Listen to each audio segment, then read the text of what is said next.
From Hostelli Stadium in North Wales, Pennsylvania, welcome to Nor-Gwyn Packers Baseball. Tonight the Packers host the Collegeville White Sox. On the mound for Collegeville will be Kiernan Versaw Barnes, and for the Packers, it's Dennis Pierce.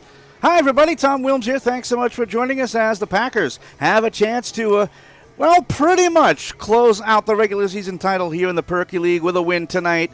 They will clinch a tie. Again, they are well ahead on tiebreakers, so essentially, although not officially, they would most likely be the number one seed with a victory today against Collegeville. Collegeville is a team that is looking to get over the hump as far as getting home field advantage in the first round. They're sitting in fifth place, 12-9-1 record. They're 1 point behind Pottstown with the Spartans carrying a game in hand, but they're comfortably in fifth, 7 points up on Ambler with the Brewers, although carrying 2 games in hand. Again, the White Sox have clinched a playoff spot. Last night, a 2-1 win over Conshohocken. The Packers, the class of the league right now at 19-2, 6 points up on Valley Forge. They have 2 games in hand. Magic number to clinch the regular season title is 3 points. A win today, as we mentioned, combined with losses by Lansdale and Valley Forge, it clinches the regular season title. Last night, a doubleheader sweep of the Stony Creek Cannons by scores of 7-3 and 7-1. They are a tad short-handed with Dylan Tice unavailable for this week's game as he is the new assistant coach at Arcadia, so he's on a recruiting trip. And Dennis Pierce is on the hill today, another big bat who is actually not going to be in the starting offensive lineup. Again, kind of a little thing that the Packers don't like to do is have their pitcher hit. They want to focus on pitching. Pierce is available to DH later using the new MLB college rules. If he does come out of the game as a pitcher, he can re-enter the game, so to speak, as the DH. The Packers have taken the field, so we'll take a look at the starting lineup for the visiting White Sox. Leading off will be Kyle Feaster, followed by Mike Hutchinson and Cody Clark. Middle third of Mitchell Ballant, Scott Young, and Cole Luzins. And the bottom third of Matt Altieri, Pat O'Neill, and Brian Klump. Setting up the defense for the Nor-Gwyn Packers, it is Zach Hess at first, Kyle Gaffney is at second, C.J. Gilmer at short, Mark McCouch is at third, Eric Lewandowski in left, Anthony Kelly in center, Kevin Belsky in right, Mike Kearns behind the plate, and as we mentioned, Dennis Pierce is pitching today for the Nor-Gwyn Packers, as Pierce will come in and pitch for, just the 6th time this year, but it is his second start. He is 2-0 with a very good 0.84 earned run average. Again, limited time, just 8 1/3 innings. 5 hits, 1 run. It was earned. He's given up 3 walks, but he has struck out 20. So, again, we've seen him offensively. We've seen him defensively. And he is also formidable on the hill. First pitch due in to Kyle Feaster, who does a little bit of manicuring work in the right-handed batter's box. The right-hander Dennis Pierce ready to rock back and fire the first pitch of the game. That's in there for a strike, and we are underway. About 10 minutes shy of our original start time. It's 7:40 here on the East Coast. So here comes the 0-1 pitch to Feaster. Swung on and missed a little late on the fastball. And quickly it is 0-2. Feaster, good job stepping out, stepping back in, kind of regrouping a bit. The Trooper PA native out of Westchester, PA, sees one go just below the knees. And it's 1 ball and 2 strikes. Again, Feaster, 2 years for the Golden Rams of Westchester. A .397 hitter there in 62 games. 5 homers, 24 RBIs. He swings and misses, and he struck him out. Dennis Pierce starts off strong with the strikeout. It's 1 away. So with 1 out, nobody on, here's Mike Hutchinson. Hutchinson, King of Prussia native, out of Upper Merion High School, where he graduated in 2018. Full windup and the first pitch on its way. It's at the knees for a strike, and it's 0-1. Very nice evening, by the way, here in suburban Philadelphia. 77 degrees is our game time temperature. Mostly cloudy skies as here comes the pitch. Swung on and missed late on the fastball. It's 0-2. By the way, most importantly, no anticipation of precipitation tonight.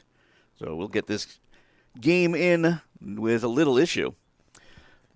So here comes the 0-2 pitch. Swung on, it's a high pop-up. Foul territory on the first base side as Hess gives it a look, but it goes well out of play. And it stays 0-2 to Hutchinson. Second meeting of 3 on the year between these two squads. First meeting was back on June 1st, a 12-5 Nor-Gwyn win. Here comes another 0-2. just below the knees. 1 ball and 2 strikes. They'll play one more time next week on July 12th. Just one more week left in the regular season. Packers will play 6 more times. Here comes the pitch. Swung on, and that is check swing foul. Actually, I'll correct myself. After today's game, they'll play 5 more times. Collegeville's playing game number 23, so they'll play just 4 more times after today. And by the way, just to clean up some things, on Sunday, it's a home game for the Packers, but not broadcast. So here comes the pitch, the 1-2. Swung on, that is belted to center field. Anthony Kelly has a beat on it, though. Reaches up and makes the catch. And it's 2 away. And as we mentioned, the big storyline for the Nor-Gwyn Packers, a win, and they'll clinch a tie for the regular season title. A win and some help, they'll clinch it outright. And again, right now you're looking at Collegeville. They're looking to, at very least, move up to the number 4 spot. They can move as high as 2nd with some help. 2 outs, nobody on for Cody Clark. First pitch to him is in the dirt, dug out well. And it's 1-0. Cody Clark out of Stony Brook University on Long Island, and the pitch. Swung on, that is laced into right field. That'll drop in for a base hit. Little English on it, as having some trouble with it is Belsky. He'll kick to the corner, and on his way to second goes Cody Clark. So it'll be a single and an error. And Belsky got there, but again, just had a little trouble handling it.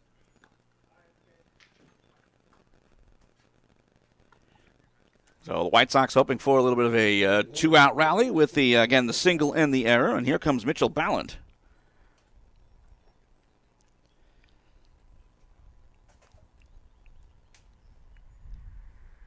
Ballant this past season out of Rowan College, Gloucester. Hit .355 in 47 games for the Roadrunners. First pitch is on its way to him. Swung on, it's a high pop-up. Goes out of play on the first base side, and it's 0-1. Interesting story, Ballant, because in his first season collegiately, he was at the University of Delaware.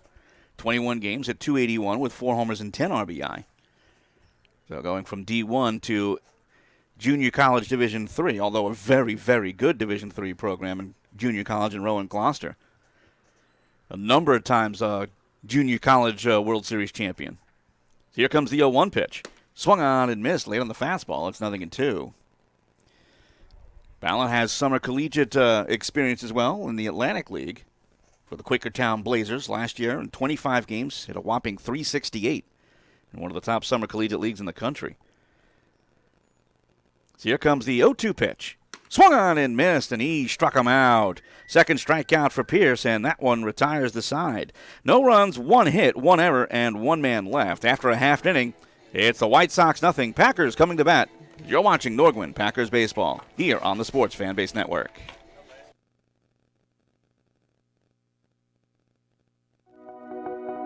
I would describe the law firm in one word as family. Team. Family. Focus. Dedicated. Aggressive. Winning. Compassion. Family. Family. I think there's a family feel in this whole firm.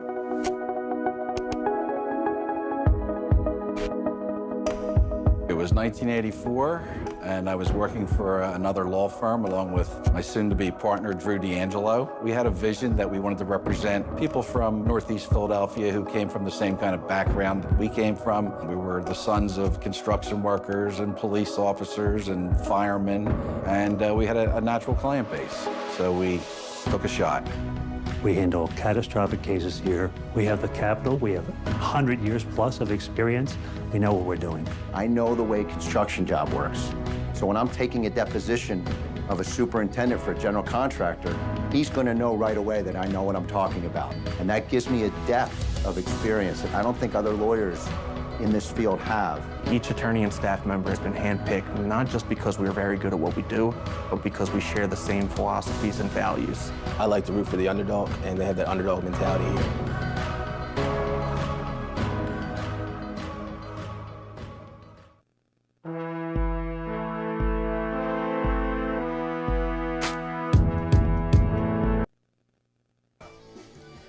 Well, after a scoreless top of the first inning, the White Sox have taken the field. So here's the starting lineup for the Nor-Gwyn Packers. It'll be Mark McCouch, C.J. Gilmer, and Kevin Belsky to start things off. Middle third of Mike Kearns, Zach Hess, and Eric Lewandowski. Bottom third of Eric Lewandowski, Matt Blazinski, Rather, Matt Blazinski, Anthony Kelly, and Kyle Gaffney. So McCouch, Gilmer, Belsky, Kearns, Hess, Lewandowski, Blazinski, Kelly, and Gaffney for the Packers. Setting up the defense for Collegeville, Scott Young at first, Matt Altieri is at second, Pat O'Neill at short, Cody Clark is at third. Mike Hutchinson is in left field, Kyle Feaster in center, Brian Klump is in right, Cole Luzen's behind the plate, and on the mound, the right-hander Kieran Versaw Barnes out of Cheltenham, Pennsylvania, and George Mason University back in 2021, a 1-5 record with a 6.25 in 8 appearances. First pitch to Mark McCouch. He's at the knees for a strike. Versaw Barnes, 0-1, with a 3.50 earned run average so far this year in the Perky League. So here comes the 0-1 pitch. Jack swing, pitches low. Did he go too far? He did not. 1 ball and 1 strike. So Versaw Barnes making his 5th start and 5th appearance as well in 10 innings. 10 hits, 5 runs, all earned, 4 walks, and 8 strikeouts. Here comes the 1-1 in the dirt, dug out by Luzens. 2 balls and 1 strike. And advanced scouting report on Versaw Barnes is he can bring it in the high 80s, so he's got a little bit of heat to him.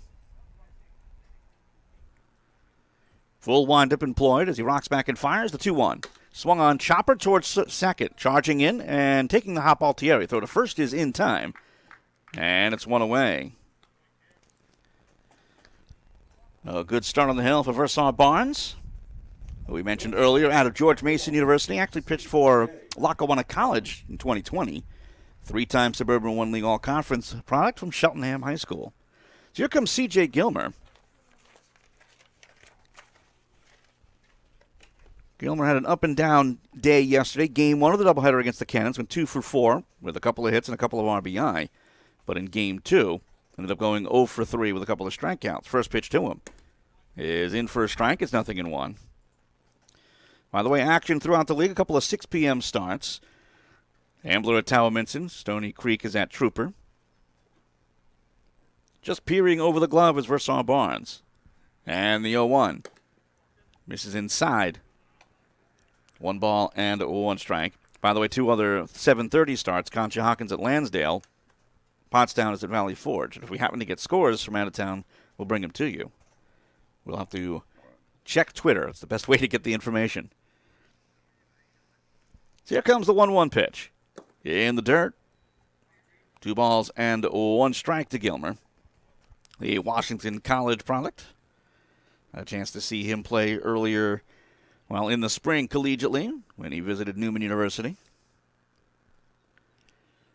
Versaw Barnes.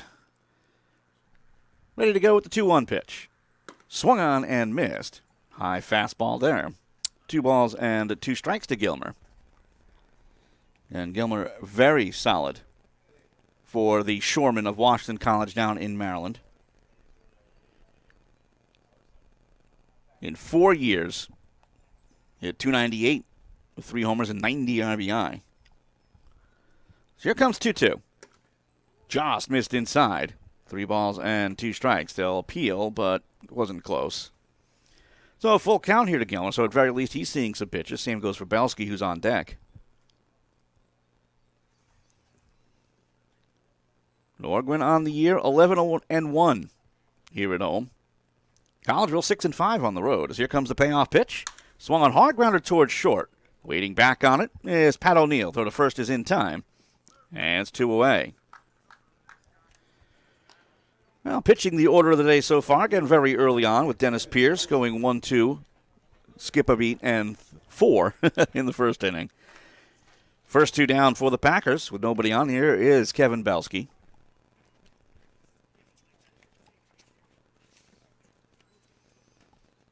Belsky did not appear in yesterday's 2 games. First pitch to him from Versaw Barnes. That misses outside.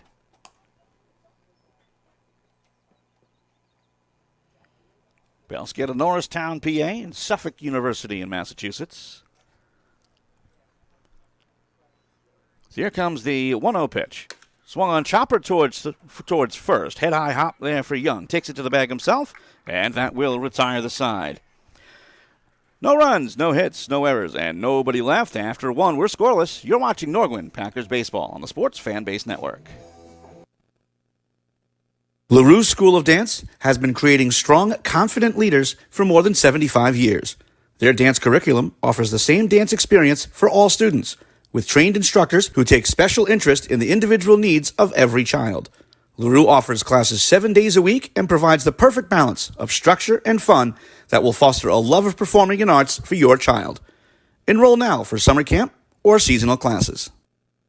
Nor-Gwyn Packers baseball is brought to you by Jackets and Things. At Jackets and Things, it's always game on with jerseys and hats from all 4 major sports. Whether you're looking for embroidery, screen printing, heat-applied lettering, or stitched tackle twill, Jackets and Things excels at custom products. Also, is your child's Holy Communion coming up? Well, Jackets and Things have been providing dresses, suits, and more since 1969. So for all of that and much more, check out their website at things.com. Jackets and Things, the official apparel provider of the Nor-Gwyn Packers.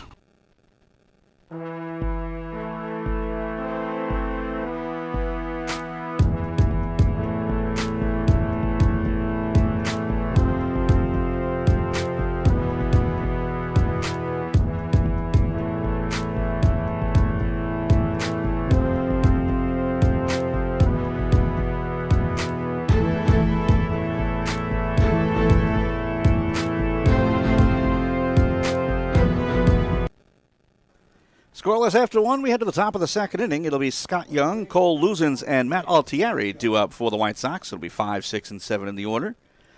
As we again head towards the late stages of the 2022 Perky League season. Dennis Pierce starts his second inning of work. First pitch on its way to Scott Young. That's in there for a strike, 0-1. Young out of Collegeville, your Sinus College product at Perky-Oman Valley High School. Very wide stance at the plate. That's low and outside for a ball. 1 ball and 1 strike to Young. And we'll take a look at the Perky League standings as it stands here today. So there's the pitch. Swung on and fouled back. 1 ball and 2 strikes. Nor-Gwyn leading the way at 19-2. Lansdale 4 games back. Valley Forge is 5 games back. Pottstown 6 and Collegeville 7. Ambler 9.5 back. Conshohocken 12. Stony Creek is 13.5 games off the pace. Here's the 1-2. Swung on. It's a high fly ball. That is deep to right. Going back is Belsky to the track. He looks up, and it is gone. Goodbye. Opposite field home run for Scott Young. And the Collegeville White Sox take a 1-0 lead. And that one just kept on carrying. Wind is blowing softly out towards right, but I don't think that had anything to do with it. That was an absolute bomb. Again, took what was given to him, the high fastball, and again, just took it the other way. Good power there from Scott Young, and again, the White Sox take the lead. So with a run in on the home run, here is Cole Luzens. First pitch to him, high and tight. And it's going to be called a ball as well. 1 ball and no strikes. Here to Cole Luzens. Out of Phoenixville, Susquehanna University back in 2018. Here's the 1-0. Swung on, lifted softly towards right, going back on it is Gaffney, still on the run, turns in, makes the catch, and it's 1 away. So a good recovery there from Pierce. After giving up the long ball, didn't get exactly great contacted Luzens.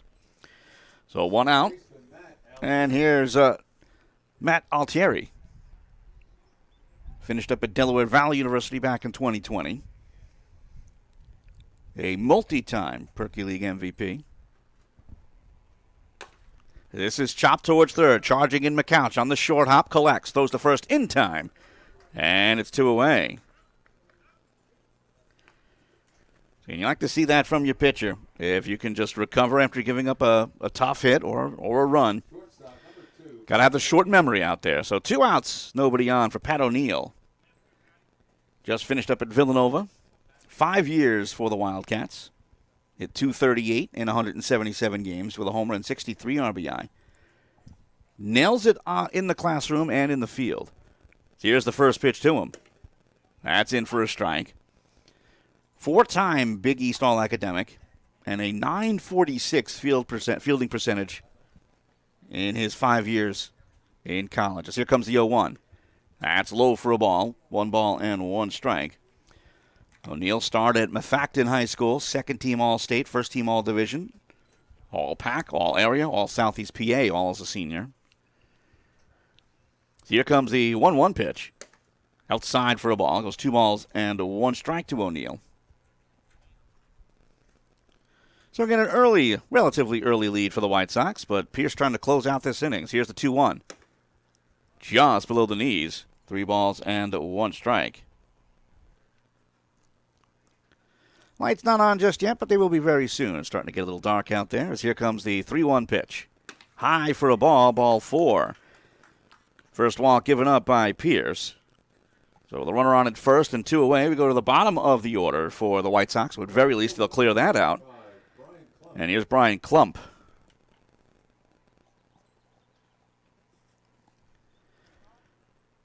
Klump, a little bit of a new challenge for Pierce. He's a lefty. Short lead at first from O'Neill. And the pitch is low and inside for a ball. It goes to 1-0.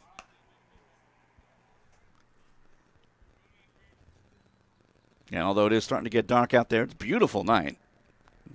Not the humidity we had last night, I'll tell you that. So here comes the 1-0. Runner takes off, swung on and missed. Throw to second by Kearns is not in time. Stolen base by Pat O'Neill. Well, trying to push the envelope again with 2 outs. And a 1-0 lead, so why not?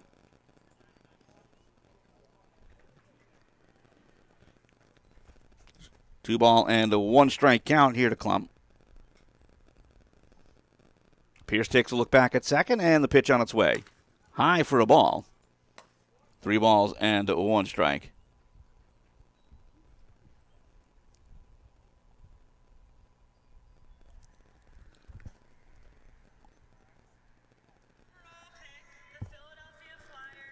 And that is high and outside for a ball, and they're going to want to talk it over.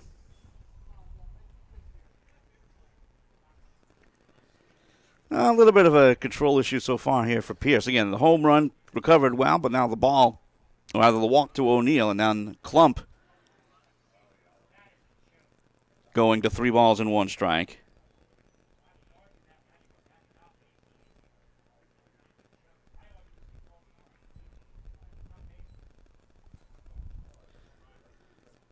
So now the quick regroup. Again, when you have a former pro catcher like Mike Kearns, giving you words of wisdom, I'm sure Pierce is going to listen. Here comes the pitch.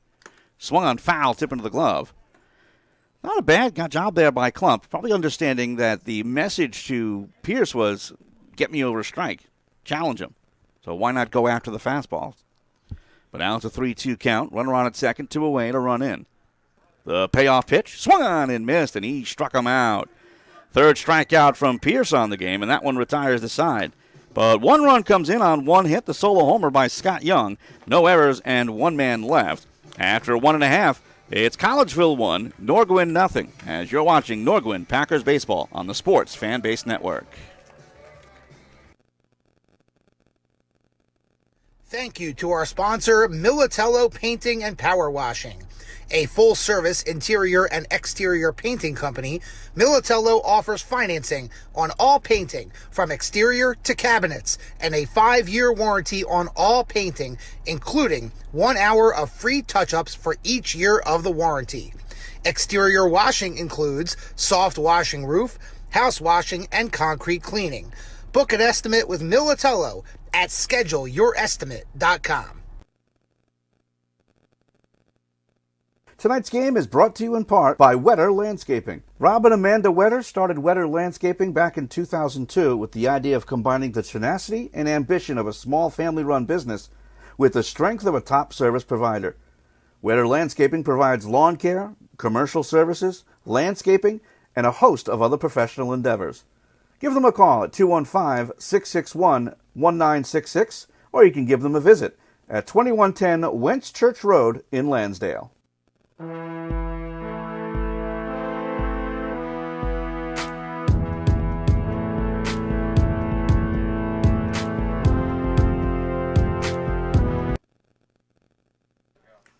We head now to the bottom of the second inning. Middle third of the order for the Packers. It'll be Mike Kearns, Zach Hess, and Eric Lewandowski. Packers trailing by a score of 1-0. in the third to last home game for the Nor-Gwyn Packers. Again, Sunday's game not broadcast. Then next week's game against, it will be on Thursday next week. And that is scheduled for broadcast here on the Sports Fan Base Network. First pitch inside to Mike Kearns. And it's 1-0. Again, Sunday night against Ambler, not broadcast. And then the next broadcast will be a week from tonight against Lansdale. And a special 8 p.m. start time for that one. As here comes the 1-0 pitch. This is inside, and it's 2-0. Mike Kearns playing against his former team here. Played last year for the White Sox.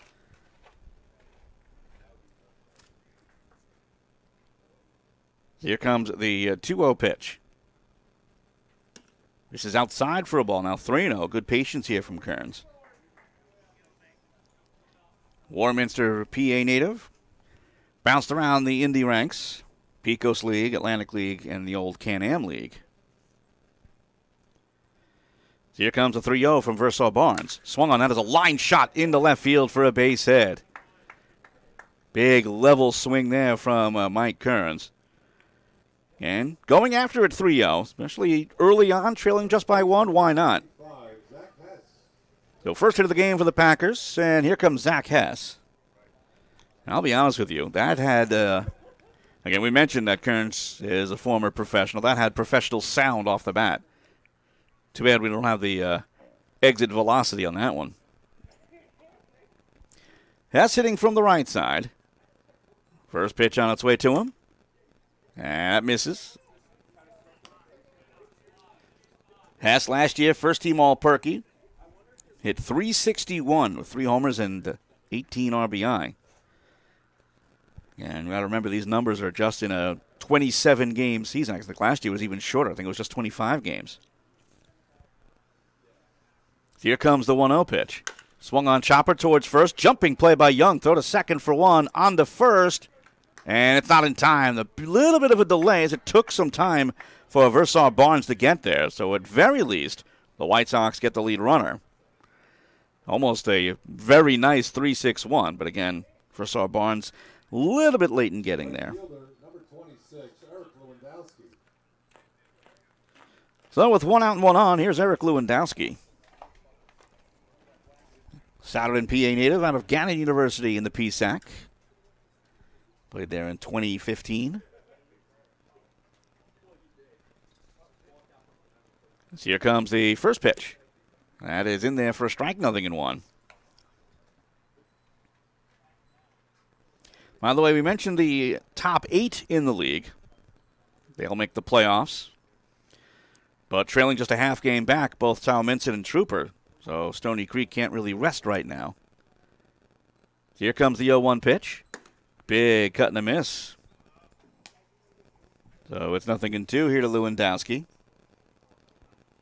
In 2 years at Gannon, a .286 hitter in 43 games. Not a big lead at first from Hess. It's one thing that the Packers do not have a lot of in today's lineup is speed. And you can look at Anthony Kelly. He's probably the top speed guy out there. He's going to bat 8th. So here comes the 0-2. Breaking ball, slow chopper, just past the mound towards third. Charging in Clark, bare hands, can't make a play. Infield hit for Eric Lewandowski as Hess makes his way to second. So the Packers making contact, making things happen out there. It'll be first and second with 1 away. And here's Matt Blazinski.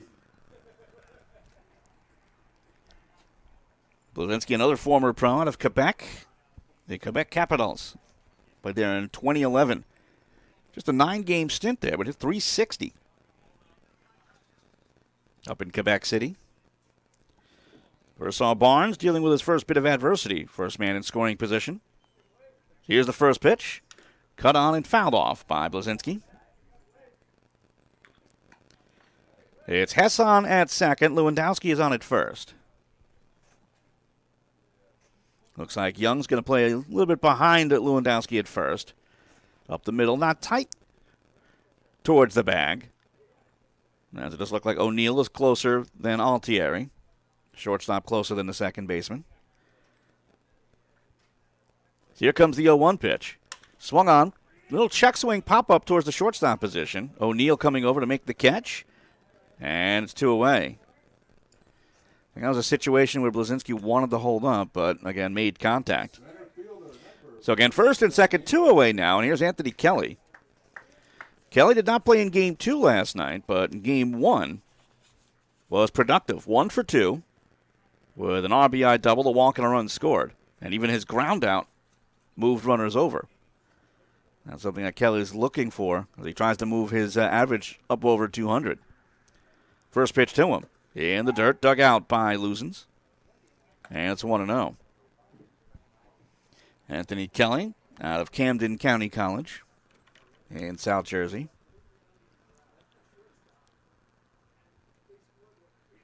And not a lot of speed from Hess at second, so a hard hit single may not score him. So here comes the pitch.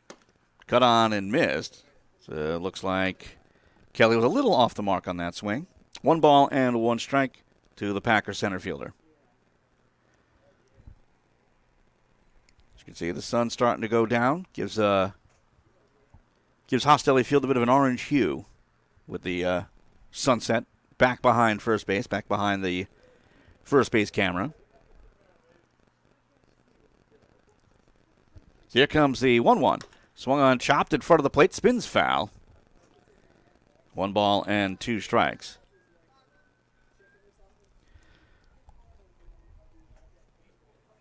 By the way, at very least at this point, the Nor-Gwyn Packers will have home field advantage for the quarterfinals. So they'll host games 1, 3, and a potential game 5.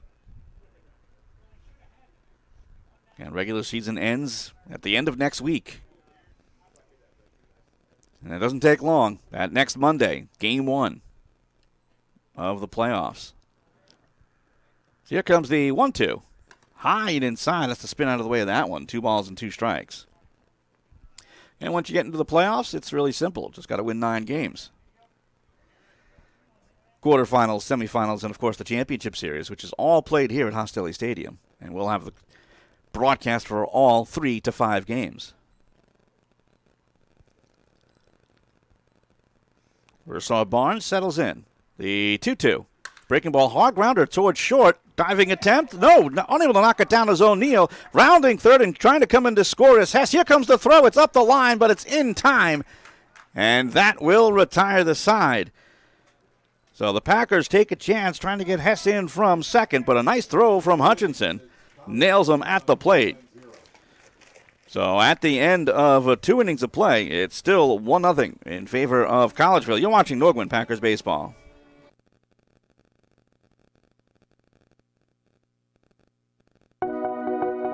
I would describe the law firm in one word as family. Team. Family. Focus. Dedicated. Aggressive. Winning. Compassion. Family. Family. I think there's a family feel in this whole firm.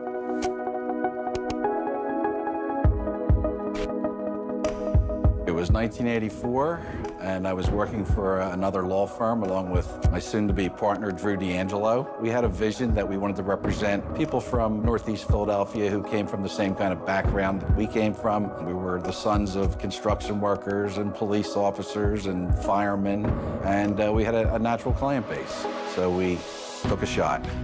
We handle catastrophic cases here. We have the capital. We have 100 years plus of experience. We know what we're doing. I know the way construction job works. So when I'm taking a deposition of a superintendent for a general contractor, he's going to know right away that I know what I'm talking about. And that gives me a depth of experience that I don't think other lawyers in this field have. Each attorney and staff member has been handpicked, not just because we are very good at what we do, but because we share the same philosophies and values. I like to root for the underdog, and they have that underdog mentality here.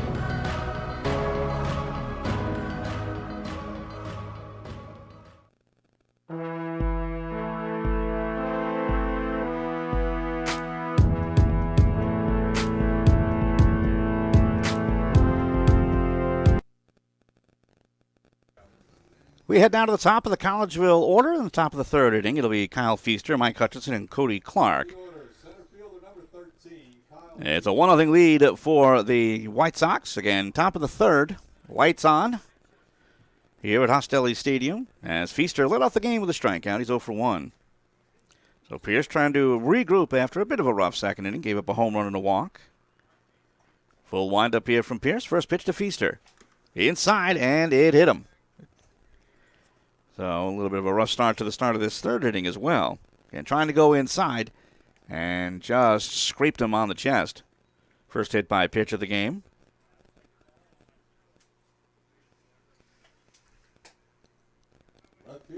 And it looked like Dennis Pierce had some very friendly words towards Feaster.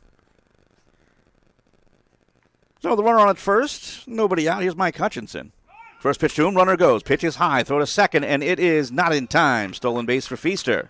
Second steal of the game for Collegeville. And Collegeville, very aggressive so far in this one, as far as steals are concerned. And stats not complete on the Perky League website. But they have 20 now, according to the stats, 26 steals. Now 28. That's low and outside. Good backhand by Kearns. 2 balls and no strikes to Mike Hutchinson. He's 0 for 1. Flew out to center in the first. I gotta say, Collegeville, pushing the envelope. Putting pressure on the Packers. So here comes the 2-0. In the dirt. That gets away from Kearns. And on to third on the wild pitch is Feaster. And has a situation where Kearns tried to backhand the short hop, but did not get in front of it. And the way he's looking right now, he's a little upset with himself. Even though the wild pitch stat is something that's charged to the pitcher. Catcher's a lot of pride in limiting that. So 3-0 count with the runner on at third. Here's the pitch. That's low. Gets away from the catcher. It's going to be a walk. Charging in to score is Feaster as the throw is late, and it's 2-0.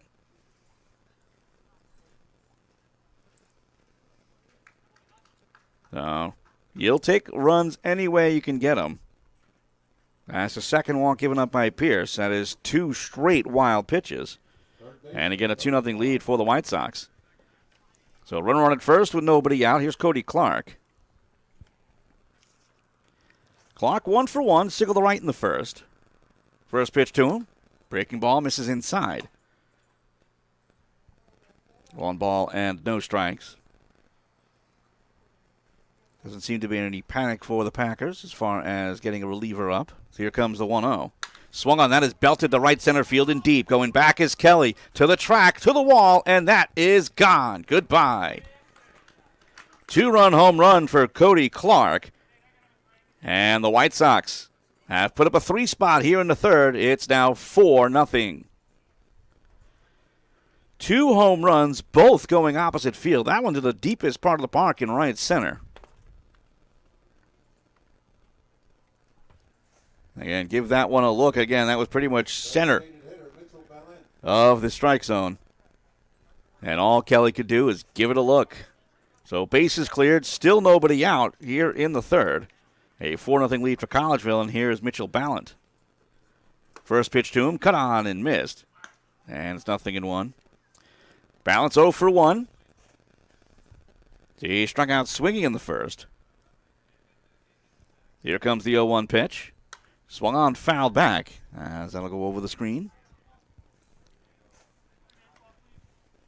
0-2 here to Ballant. The DH in today's game for Collegeville. Pierce doesn't like the first side, likes the second. As here comes the 0-2. Breaking ball on the inside corner, and he struck him out. 4th strikeout for Pierce, and it's 1 away.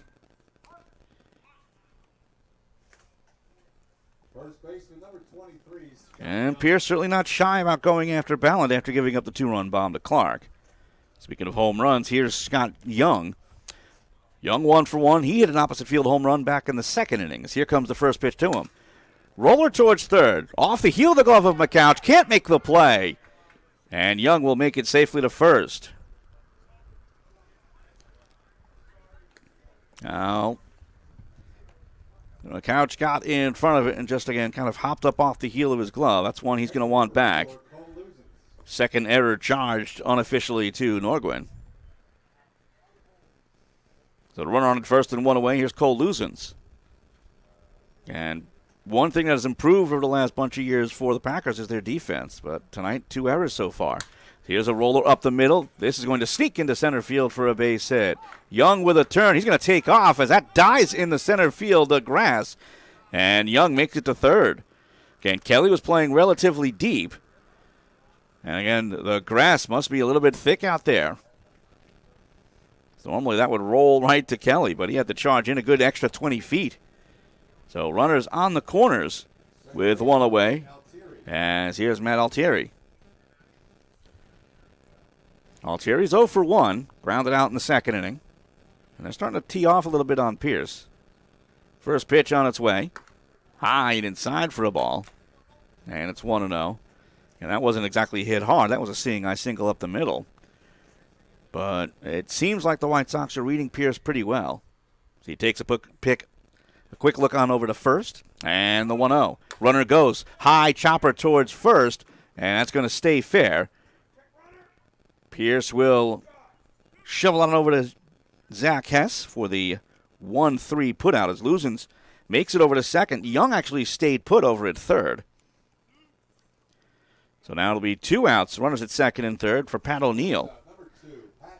O'Neill, the one little drop into the outfield, could potentially add 2 more runs to the equation. Again, with the formidable offense of the Nor-Gwyn Packers, for the White Sox, you want to get up as big as possible. Here comes the pitch. Breaking ball, that pours in for a strike. It's 0-1. 3 runs in on 2 hits and an error. And a huge inning here for the White Sox. First pitch to Klump. Roller towards first. That goes foul. Klump struck out his first time up. He's 0 for 1. Struck out swinging in the second.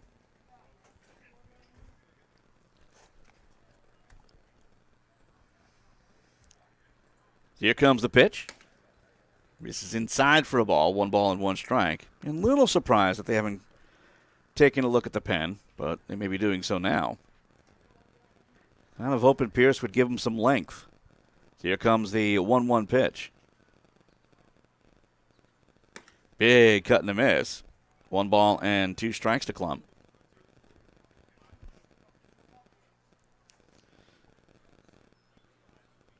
And last time the Packers played the White Sox, they put up 12 runs. Here's the 1-2. Swung on and missed, and he struck him out. Second strikeout of the inning. That's 5 in the game for Pierce, and that retires the side. But 5 runs come in on 3 hits, including the 2-run homer by Cody Clark. 1 error and 1 man left. So after 2.5, it's Collegeville 6, the Packers nothing. You're watching Nor-Gwyn Packers baseball. I would describe the law firm in one word as family. Team. Family. Focus. Dedicated.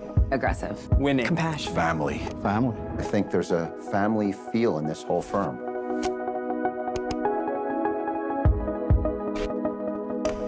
It was 1984, and I was working for another law firm along with my soon-to-be partner, Drew D'Angelo. We had a vision that we wanted to represent people from Northeast Philadelphia who came from the same kind of background that we came from. We were the sons of construction workers and police officers and firemen, and we had a natural client base.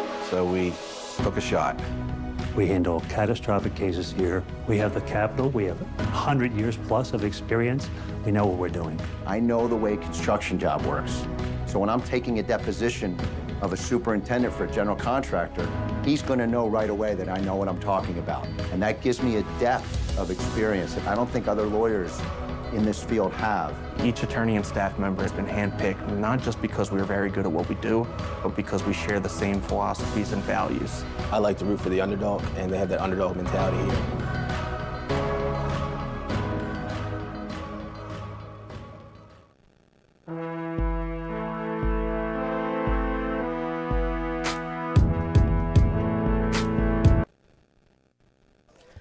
We'll head now to the bottom of the third inning, and the Packers have some work to do, trailing 6-0. It'll be the bottom of the order for the Packers as well. Kyle Gaffney, followed by Mark McCouch and C.J. Gilmer. Tom Wilms here from Hostelli Stadium in North Wales, Pennsylvania. Getting to the late stages of the 2022 Perky League regular season. And right away, the message from the Packers bench was chip away. Don't have to score all 6 runs. You can't do it on this one swing, so put it into play, see what happens. The first pitch is swung on and missed as Gaffney chased one low. It's 0-1.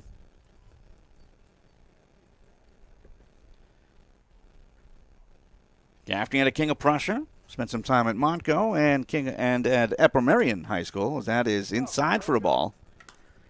1 ball and 1 strike. A little bit of a flinch there from Gaffney. I think he was fooled. Very fortunate that missed the strike zone. Kieran Versaw Barnes in his 3rd inning of work. He's given up a couple of hits, actually 3 hits, as here comes the 1-1.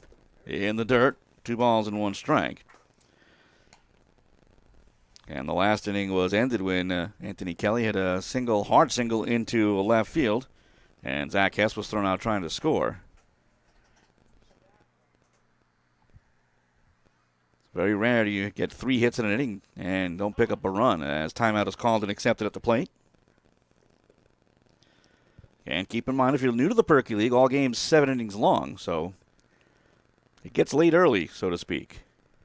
So here comes the 2-1 pitch. Swung on, it's a high pop-up back behind home plate. Luzins gives it a soft look, but it's well out of play, and it's 2-2. Again, Packers in a great position, and it is intriguing that the Packers have given up so many runs, simply because they just don't. Full wind-up here from Versaw Barnes. And the 2-2. Swung on and missed, and that is strike 3. First strikeout for Versaw Barnes, and it's 1 away. So good first time through the lineup for Versaw Barnes. Gave up 3 hits, all bunched up in the second, but fought through that. Well, 1 out, nobody on. Top of the order for Mark McCouch.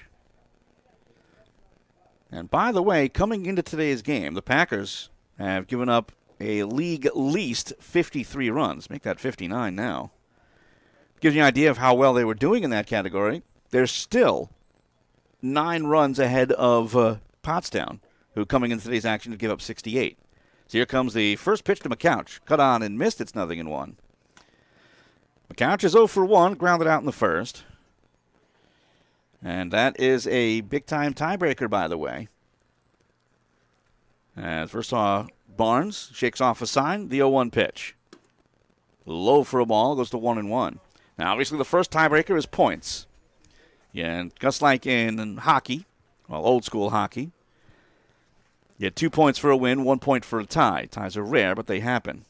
There's only been 1 tie all season long so far. Well, Versaw Barnes shaking off a number of signs, but now ready to go with the 1-1 pitch. Low for a ball, and it's 2-1. Next tiebreaker is games 1. So if you have the same number of points as a team and you've won more games, well, there you go. Then it's runs against and then runs for. So runs against, Packers are in great shape. They can come back and win this game. They'll be well ahead of the Tigers and Aces. As this is swung on and lifted towards left field. But jogging on in to make a catch is Mike Hutchinson, and it's 2 away. Again, the Packers are in great shape. Again, if they can find a way to come back and win this game. And Lansdale has given up 120 runs so far. Valley Forge, 94. So the Packers would really have to implode in the last part of the season. Don't see that happening. As tough as today has gone so far. 2 outs, nobody on. Here's C.J. Gilmer. First pitch on its way. That's low for a ball. It's 1-0. Gilmer 0 for 1, ground to short in the first inning. Unfortunately, we cannot control where the center fielder stands. It's Kyle Feaster. I'm not sure if he's messing with the camera or not.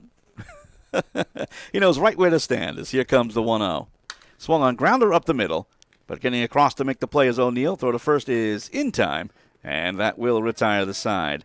No runs, no hits, no errors, and nobody left. And after 3, it's Collegeville 6, the Packers nothing, as you're watching Nor-Gwyn Packers baseball. LaRue School of Dance has been creating strong, confident leaders for more than 75 years. Their dance curriculum offers the same dance experience for all students, with trained instructors who take special interest in the individual needs of every child. LaRue offers classes 7 days a week and provides the perfect balance of structure and fun that will foster a love of performing and arts for your child. Enroll now for summer camp or seasonal classes. Nor-Gwyn Packers baseball is brought to you by Jackets and Things. At Jackets and Things, it's always game on with jerseys and hats from all 4 major sports. Whether you're looking for embroidery, screen printing, heat-applied lettering, or stitched tackle twill, Jackets and Things excels at custom products. Also, is your child's Holy Communion coming up? Well, Jackets and Things have been providing dresses, suits, and more since 1969. So for all of that and much more, check out their website at jackets, the letter N, things.com. Jackets and Things, the official apparel provider of the Nor-Gwyn Packers.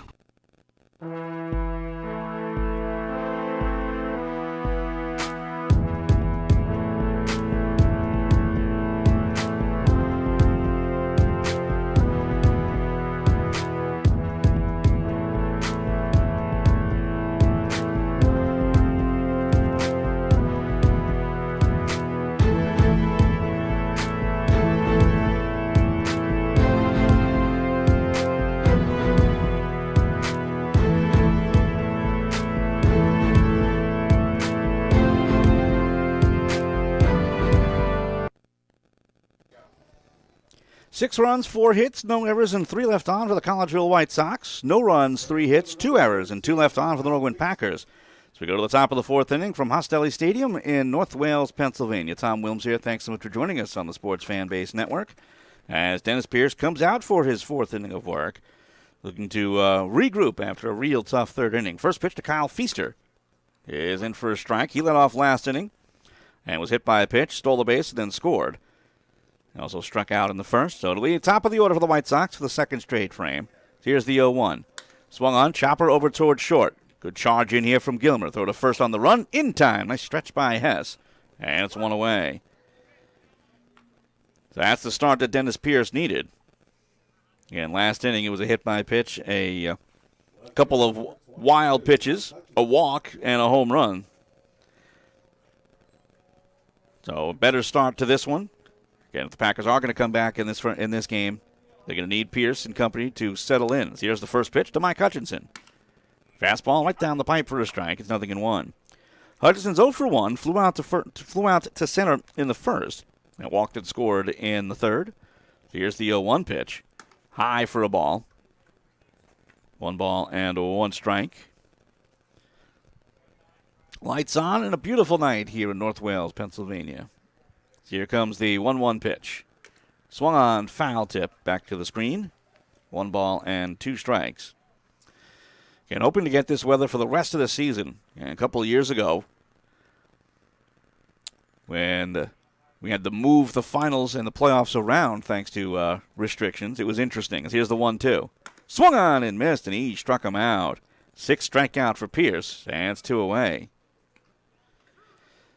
And talking about those finals from a couple of years ago, those were in October, which was actually kind of cool. Again, the Perky League season tends to end in the beginning of August, but with the restrictions and everything last year, it ended in October, so it felt like playoff baseball. So here's the first pitch to Cody Clark. Swung on and missed. It's 0-1.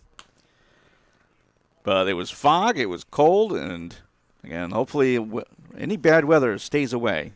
So here comes the 0-1 pitch. Swung on, foul tip off of Kearns, and it's 0-2. Clark 2 for 2.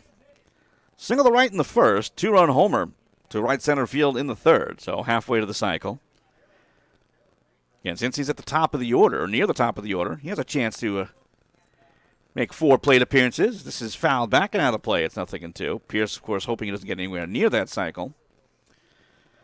But certainly much more rare in the Perky League than you would see in a 9-inning league. As Pierce rocks back and fires another 0-2 pitch. High for a ball, over the head of Clark and away from Kearns. Understand what Pierce is doing. He's putting a little bit of extra oomph into some pitches. And when you put that extra oomph in, you lose a little control. So here comes the 1-2 pitch. In the dirt. Blocked there by Kearns.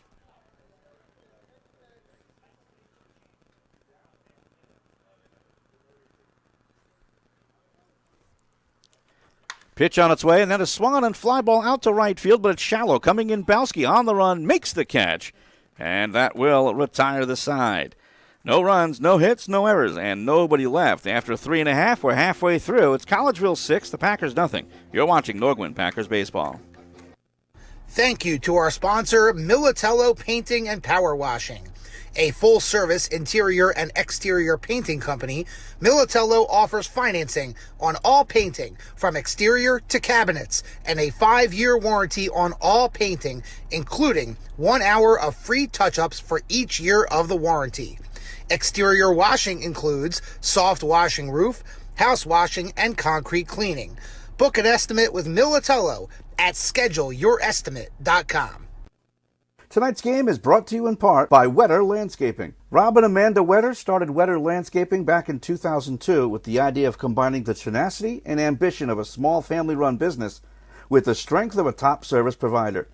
Wetter Landscaping provides lawn care, commercial services, landscaping, and a host of other professional endeavors.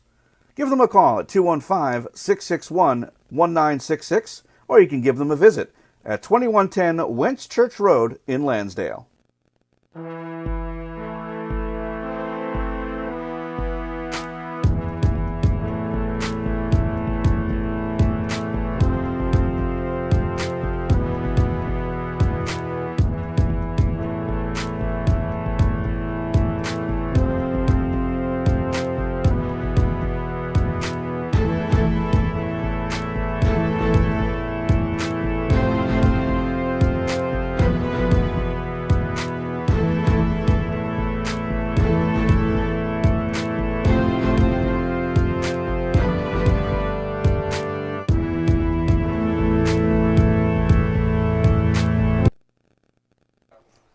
We head now to the bottom of the fourth inning. 3, 4, and 5 due up for the Packers, trailing 6-0. It's Kevin Belsky, followed by Mike Kearns and Zach Hess. As Kiernan Barnes has settled in nicely. Just facing a couple over the minimum. First pitch on its way to Belsky. Is swung on and fisted foul on the third base side, but that will spin out of play. And it is 0-1. Belsky's 0 for 1. Grounded out in the first. As Barnes went 1, 2, 3 in the first and the third. Gave up 3 hits in the second, but was able to survive it. And it looks like the battery needs to get together and talk it over. And even when you're pitching well, you want to limit the miscommunication with the catcher. Be on the same page. And with the Packers' offense being what it is, we talked about them defensively and pitching-wise, only giving up 59 runs on the year. They've also scored the second most runs in the league with 160. And again, last time they played Collegeville, they put up a 12 spot. So the meeting breaks up. An 0-1 pitch due in from Barnes to Belsky. In the dirt. 1 ball and 1 strike.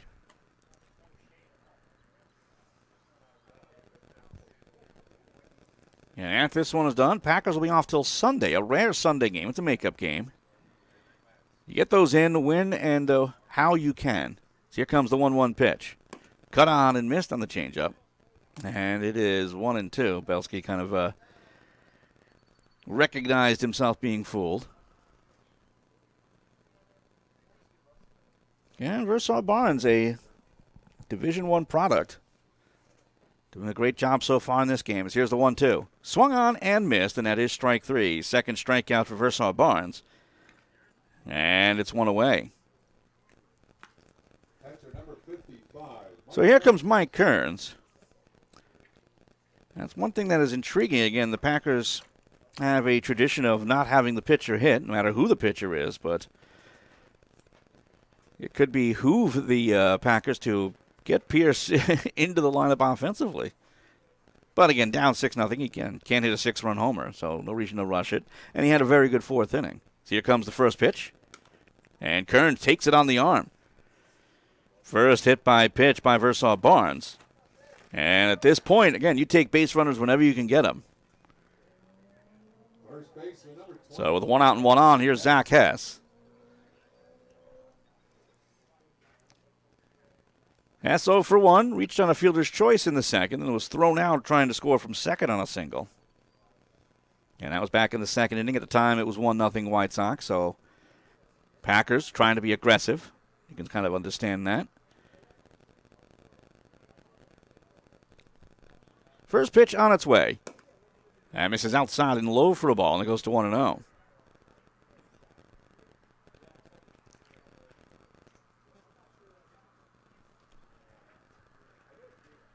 And Kern's a short lead at first, being held on by Young. Don't think he's going anywhere. Here comes the pitch. On the outside corner for a strike. It's 1-1. And heading into the last week of the season, there is still a lot to be decided. And Packers pretty securely in first place. But everything else is up in the air, including who's going to make the playoffs. So here comes the 1-1. Check swing, pitch is low, and a swing is called. 1 ball and 2 strikes. And we have the perfect angle for a right-handed batter, and yeah, it did look like a Hess went a little bit too far. And once you break the plane, so to speak, is how it goes. That's actually not the rule, which is very intriguing. So here comes the 1-2 pitch. Check swing. Did he go? He did not. The pitch is low. 2 balls and 2 strikes, and I'll say that one was a good call as well from the base umpire. And it's tough for the base umpire because he's back behind the pitcher. He's looking at the balk potential for Versaw Barnes and goes from there. But he has a better look than the home plate umpire is looking location, not swing. So here comes the 2-2. In the dirt, dug out by Luzens. And a good comeback here from Hess. Forcing a full count here. And the rule actually isn't if it breaks the plane. It's actually kind of nebulous in the book. It's actually intent. Which is, again, how do you judge intent? I mean, you can't go into the hitter's head. Which is why everyone thinks it's the breaking of the plane, as that is swung on and missed, and that is strike 3. As Hess chased the high fastball. Second strikeout of the inning. Third of the game for Versaw Barnes, and it's 2 away. Yeah, the second he released that swing, he just turned and muttered to himself. What was I thinking? Yeah, he's trying to make something happen. That's what he was thinking. It happens to the best of hitters. Here's Eric Lewandowski. He's 1 for 1. Infield hit in the second. First pitch on its way. Swung on, chop foul on the third base side. It's 0-1.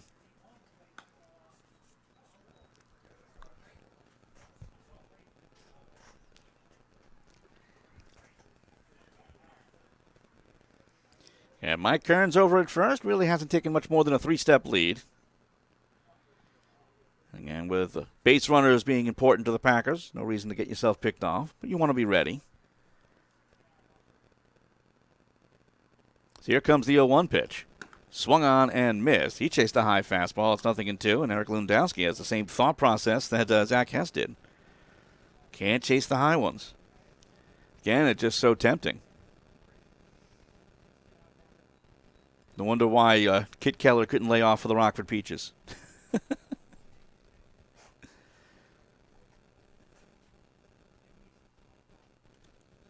From the stretch and the first base side of the rubber. Looking down at his shoes, Versaw Barnes. Peers in for the sign. Here comes the 0-2. Breaking ball in the dirt, goes off the umpire. 2 balls and 2 strikes.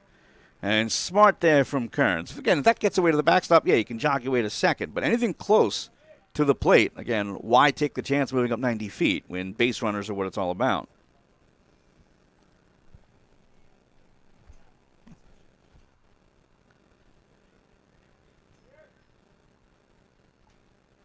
Slow pace here from Versaw Barnes, and the pitch on its way. Runner goes, swung on and missed, and that is strike 3. Third strikeout of the inning. That's 4 in the game for Versaw Barnes. And that retires the side. No runs, no hits, no errors, and 1 man left. And after 4, it's Collegeville 6, the Packers nothing. You're watching Nor-Gwyn Packers baseball. I would describe the law firm in one word as family. Team. Family. Focus. Dedicated. Aggressive. Winning. Compassion. Family. Family. I think there's a family feel in this whole firm.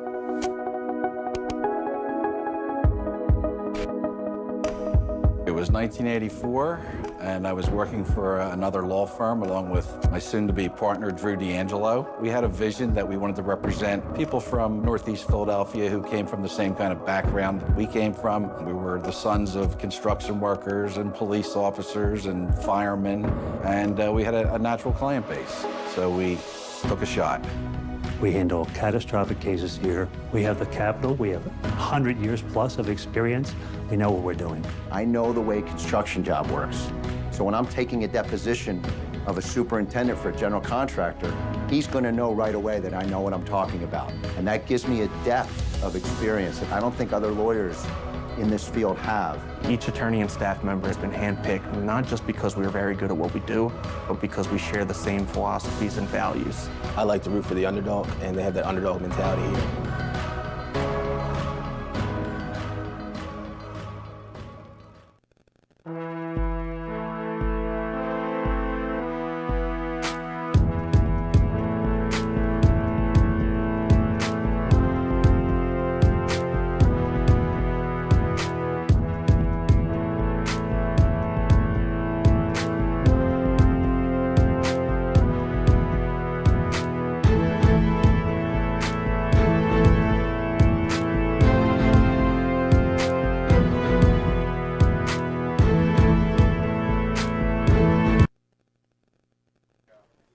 Heading now to the top of the fifth inning as the Collegeville White Sox will have the middle third of the order due up. Looking to add on to a 6-0 lead, Mitchell Ballant, followed by Scott Young and Cole Luzens. Ballant 0 for 2, struck out swinging in both the first and third. Dennis Pierce stays on the hill for his fifth inning of work. And the first pitch on its way. Grounder up the middle, flashing across out of the reach of C.J. Gilmer. And it's into center field for a base hit. So Ballant attacking the first pitch. Fifth hit of the game for the White Sox. I thought that Gilmer was going to get there, but maybe that last second bounce eluded him, just snuck past him.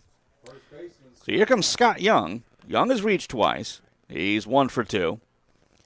Solo homer in the second, reached on an error and scored in the third. And the first pitch on its way is just a bit low for a ball, and it goes to 1-0. We talked a lot, obviously, about how the Packers looking to secure the top spot in the playoffs. So here comes the 1-0. In the dirt, blocked by Kearns. Goes to 2-0. But Collegeville, they've clinched a playoff spot, but would love a chance to move to the top 4. And that would secure themselves home field for the first round of the playoffs. So here comes the 2-0. In there for a strike, it's 2-1. Collegeville just a game behind Pottstown, 2 back behind Valley Forge, and 3 behind Lansdale for second. And that would be a bit of a stretch to get there. With only 4 games after this one. That is swung on and belted to center field, but right at Kelly. Now has to chase back. It's over his head, and it'll one-hop the fence. Heading towards third is Ballant. He'll be held there. And on to second with a double is Scott Young.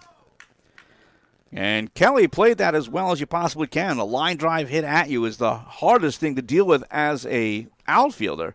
So you're taught to stay still. And by the time he realized it was going over his head, it was over his head. So second and third, nobody out. And here's Cole Luzens. Luzens 1 for 2. Popped up in the second, single to center and scored in the third. Here's the first pitch from Pierce. That's in there for a strike, 0-1. So looks like the Packers may be getting some action up in the bullpen. The lefty Sean Curran. Here comes the 0-1. Swung on, foul off. Just over our heads, hopefully avoiding the camera.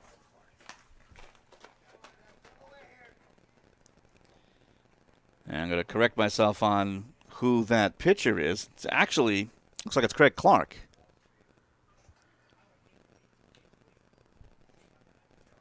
But we will check on that and confirm. So here comes the 0-2. Breaking ball, foul tip. As Luzens stays alive. By the way, in that third inning, 5 runs did come in, but only 3 of them were earned.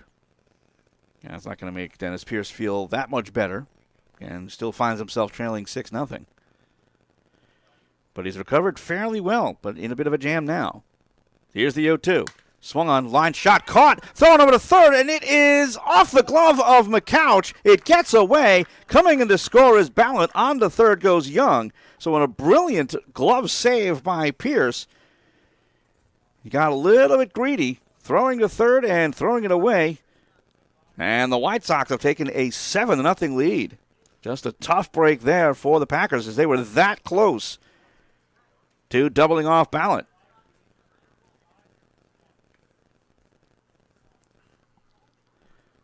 So runner on at third on the error. Third error of the game charged to the Nor-Gwyn Packers. And here's Matt Altieri. First pitch on its way. High for a ball, goes to 1-0. Altieri's 0 for 2. Ground out in the second. And knock one back to the box in the third.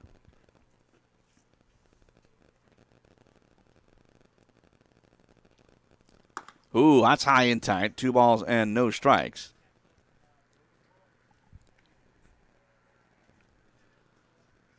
And the runner on at third is Scott Young. And another unearned run coming in. So here's the pitch. At the knees for a strike. It's 2-1. Infield back here for the Packers, trying to limit another big inning. Yeah, with a 7-0 scoreline. So here comes the 2-1. High pop-up, first base side. And it'll go out of play. 2 balls and 2 strikes. Action beginning in the bullpen for the White Sox as well, as a righty starts to warm. Here's the 2-2. Chop towards first, that'll go foul. Altieri kind of altered his swing as the pitch came in. I think he was ahead of it, kind of trying to keep his hands back, and it actually rose a bit on him. So fortunate to get a piece of that one. Again, 2 balls and 2 strikes to Altieri.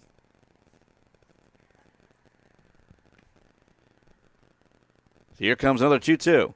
Swung on chopper over the mound. Charging in Gilmer. He'll throw to the plate, and it is offline. That will allow Young to come in to score. And the White Sox have taken an 8-0 lead on another error. Yeah, I understand what Gilmer was thinking. He had a good throw, gets Young.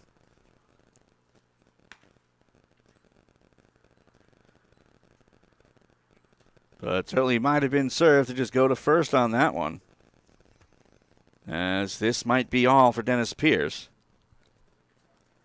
An error charge, second error of the inning, and fourth of the game charged to the Packers. Again, this is something we haven't seen much of this year. Again, in years past, defense has been a bit of an issue, but this year it's been more than solid.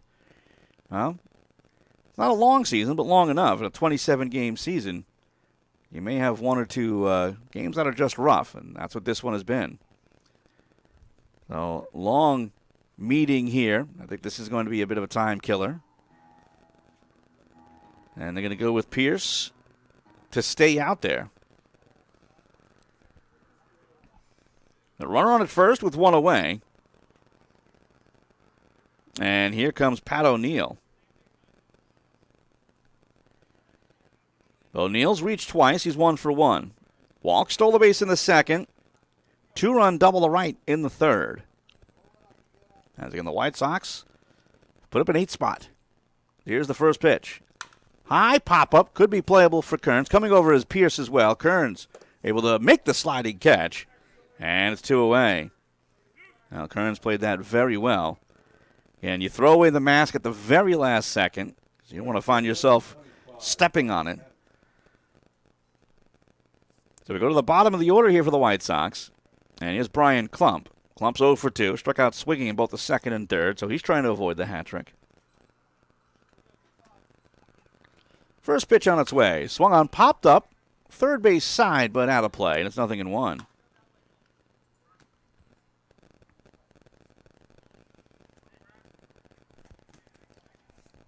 And this is the highest offensive output I believe we've seen against the Packers this year. Here's the 0-1. Swung on, belted down the right field line. That'll drop in for a base hit. Altieri, he's heading towards third, while Klump will stay put at first. Good job there by Belsky to get there quickly.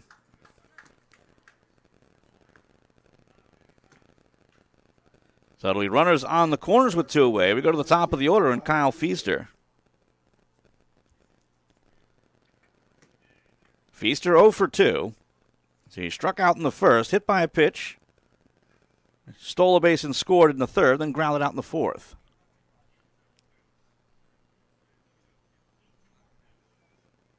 Yeah, I think right now the game plan for Nor-Gwyn is to just get Pierce through this inning. The first pitch is low for a ball, goes to 1-0, and you can go to the reliever in the 6th and 7th. But at very least, Pierce could have been out of this game earlier. This is belted into center field. Kelly charging in, but he'll have to play it on a hop. Scoring from third is Altieri. On to second goes Klump, and on at first with an RBI single is Kyle Feaster. And the White Sox have taken a 9-0 lead. And great contact there from Feaster. And again, with Kelly playing relatively deep. He wanted to play that on a hop, and a good throw at second might have gotten Klump as he really went off the bag a bit. And it looks like this will be all for Pierce. And just a tough evening for Dennis Pierce on the hill. We'll take a break and get you set with the new pitcher in just a couple moments. We're playing in the top of the 5th, 9-0 lead for Collegeville. You're watching Nor-Gwyn Packers baseball. I would describe the law firm in one word as family. Team. Family. Focus. Dedicated. Aggressive. Winning. Compassion. Family. Family. I think there's a family feel in this whole firm.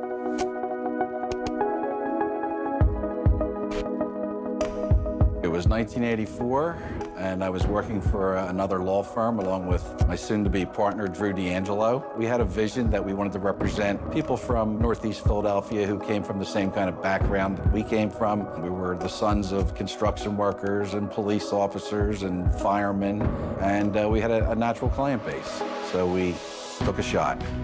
We handle catastrophic cases here. We have the capital. We have 100 years plus of experience. We know what we're doing. I know the way construction job works. So when I'm taking a deposition of a superintendent for a general contractor, he's going to know right away that I know what I'm talking about. And that gives me a depth of experience that I don't think other lawyers in this field have. Each attorney and staff member has been handpicked not just because we're very good at what we do, but because we share the same philosophies and values. I like to root for the underdog, and they have that underdog mentality here.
New pitcher on the mound for the Packers. It is the left-hander in Craig Clark. Clark coming in for his 3rd appearance, 2nd in relief, 0-1 with a 4.67 earned run average in 6 innings so far this year.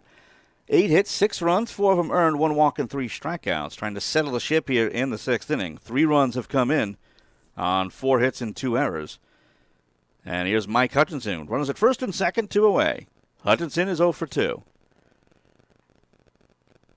First pitch on its way from Clark. Swung on and missed, and it's 0-1. Clark out of Phoenixville, former draft pick of the Giants back in 07 out of Penn State. Reached as high as Double-A with the Richmond Flying Squirrels of the Eastern League. Here comes the 0-1 pitch. Breaking ball gets away from Kearns, and the runners will move up. Feaster on to second, and Klump on to third. So there goes the ability to force at just about any base. Yeah, if you're going to have a game like this, have it all happen in one single game.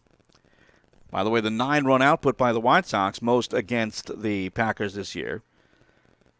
Packers gave up 8 in a win against Conshohocken on the 20th. So here comes the 1-1. That misses outside for a ball, goes to 2-1. It was a 19-8 win over the Commodores out at Palmer Park. And this one is a 9-0 deficit. Here's the 2-1. Swung on, that is lifted into left field. That'll drop in for a base hit. Scoring from third is Klump. Going from second to third is Feaster. He'll be held there. And on at first with an RBI single is Mike Hutchinson. And the White Sox extend the lead. And just got a pitch up and laced it. So 9th man the hit in the inning. And here's Cody Clark. And 10-0 lead for the Nor-Gwyn Packers. Clark 2 for 3. First pitch to him. High for a ball. Goes to 1-0. Cody Clark with an E. Craig Clark on the mound without the E. As Cody in the first, single to right. 2-run homer in the third. Flew out to right in the fourth. Thrown over to first. And that will chase back Hutchinson. That is a bit of a smile. I'm actually surprised he's still being held on. Yeah, with a 10-0 game, I would think, again, for the Packers, you want as much defensive coverage as possible.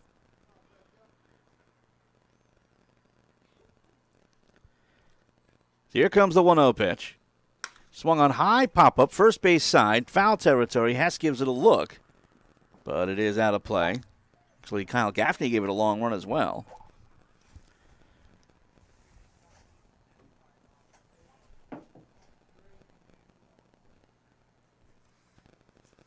And for the second inning in this game, the White Sox have sent 9 men to the plate. They did so in the third as well when they brought in 5 runs.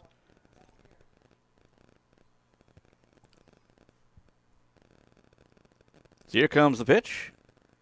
High pop up. Now Kearns will give this a look. Looks like he might have some room, but it drops behind him. Yeah, that's one of the tougher plays to make as a catcher when it goes right up like that. And it has that backspin. And again, how many catchers have you seen at every level just overchase it? I think even Kearns is kind of laughing, going, you know what, when things go wrong, things go wrong.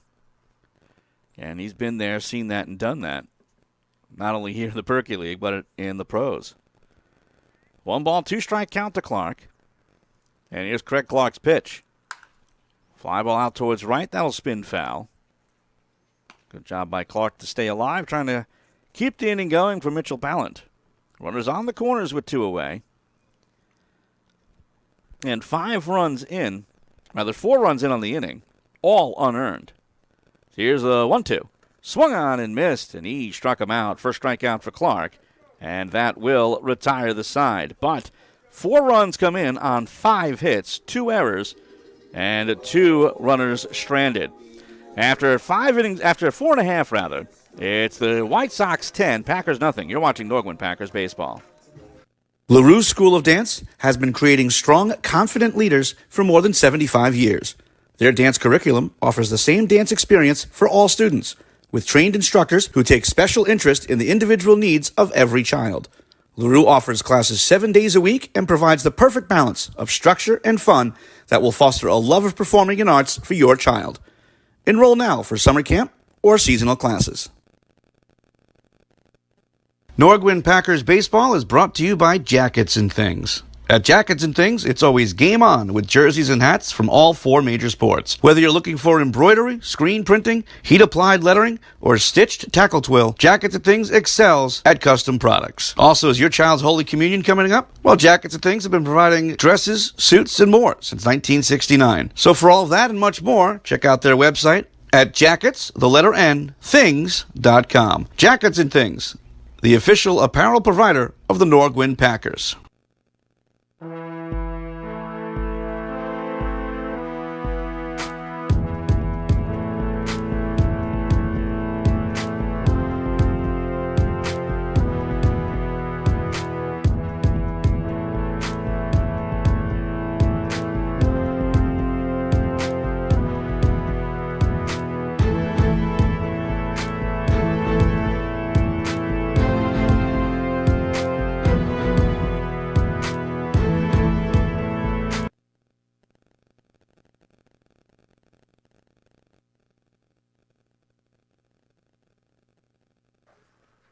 We head now to the bottom of the fifth inning, bottom of the order for the Nor-Gwyn Packers, bottom third, that is, as Matt Blazinski, Anthony Kelly, and Kyle Gaffney are due up against Kieran Versal Barnes, who's been handed a 10-run cushion. He agrees on the sign, and the first pitch is on its way to Blazinski. Swung on and fouled back. It's 0-1. Blazinski is 0 for 1. He popped up in the second inning. 3 hits in the game so far for the Packers, all in the second inning. The only blemish since that last hit by Kelly was a hit by pitch to Kearns in the fourth. As here comes the 0-1. Low for a ball. 1 ball and a 1 strike.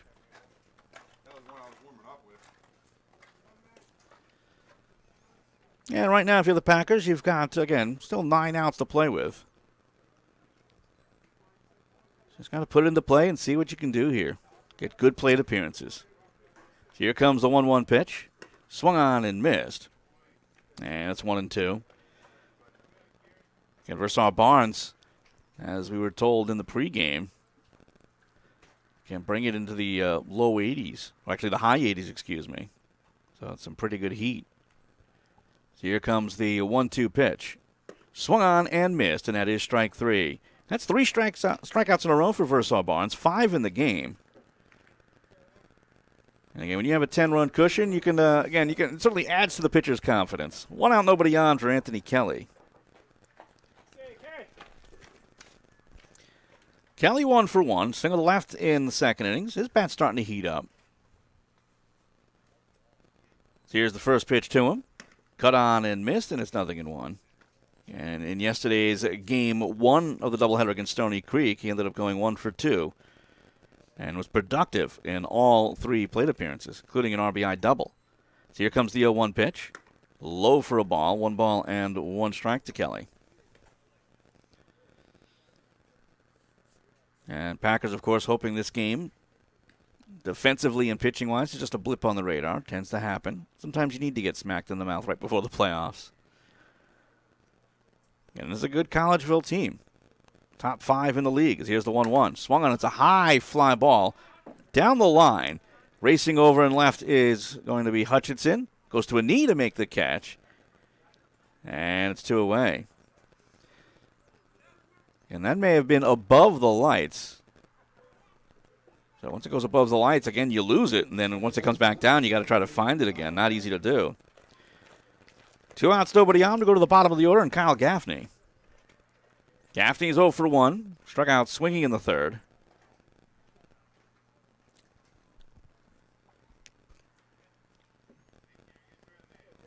It's always interesting, a game like this in a number of ways. Here's the pitch. Low for a ball. And the White Sox side of the ledger is, well, somewhat illegible with all the markings. Again, for the most part this season, it's been the other way. The Packers side has been very heavily penciled. So here comes the 1-0. That is at the knees for a strike on the outside corner. 1 ball and 1 strike.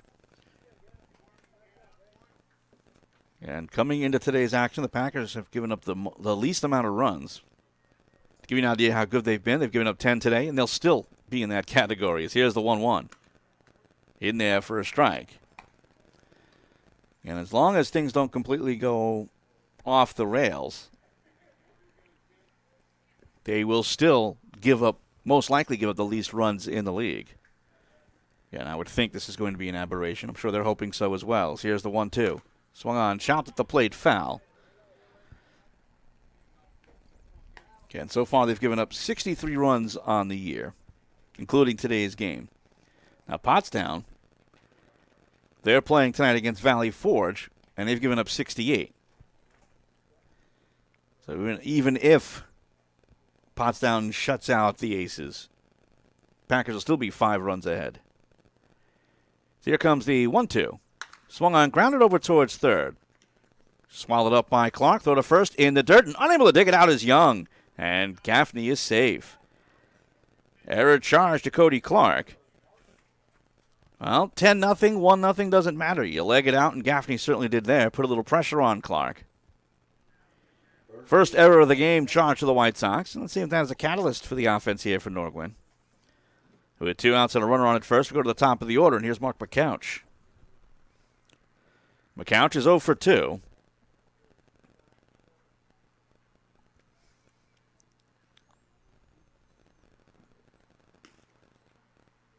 First pitch on its way. And that misses. It's 0-1. McCouch 0 for 2. Grounded out in the first, flew on to left in the third. Now, just noticed that, again, even though Pierce was taken out of the game, I thought the rules he was allowed to come back in as the DH, but apparently not, as they had Blazinski lead off the inning, but it actually might have been a decision as well. So there's a fastball in for a strike, 1-1.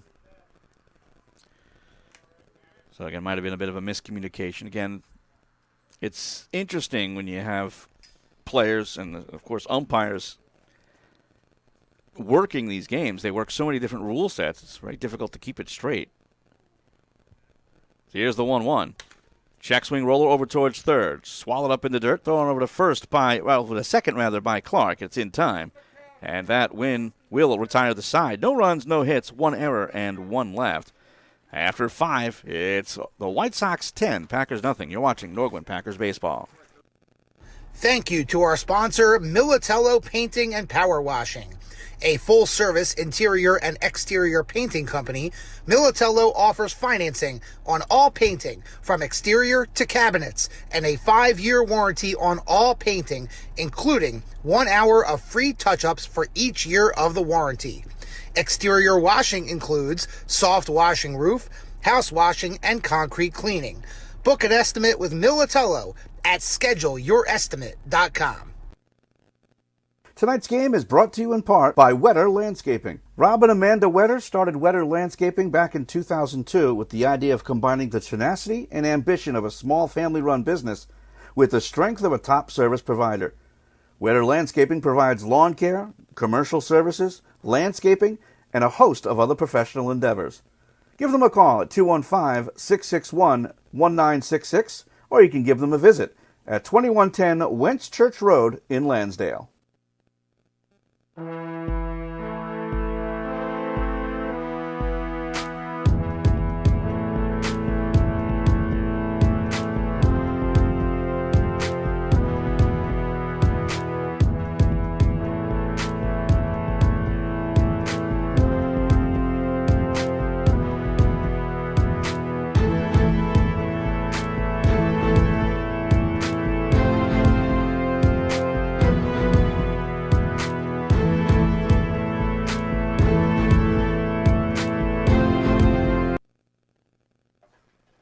We head now to the top of the 6th inning, and it's the White Sox leading the Packers by a score of 10-0.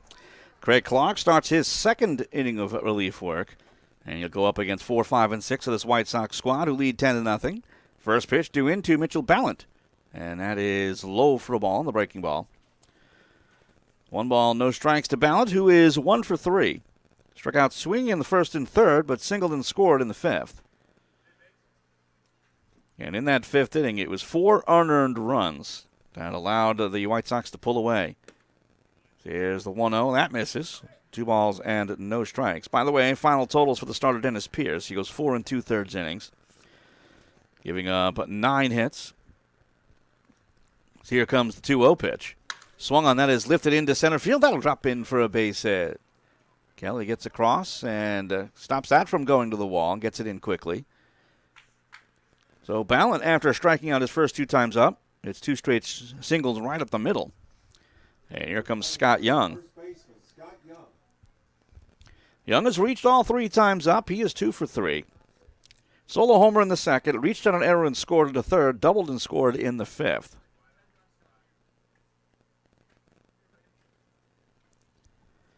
So Craig Clark from the stretch, pretty much center of the rubber. And the first pitch on its way. Swung on, and that is a line shot, and just out of the reach of Gilmer, and into left center field for a base hit. Ballant will go first to second. So 2 straight hits for the White Sox.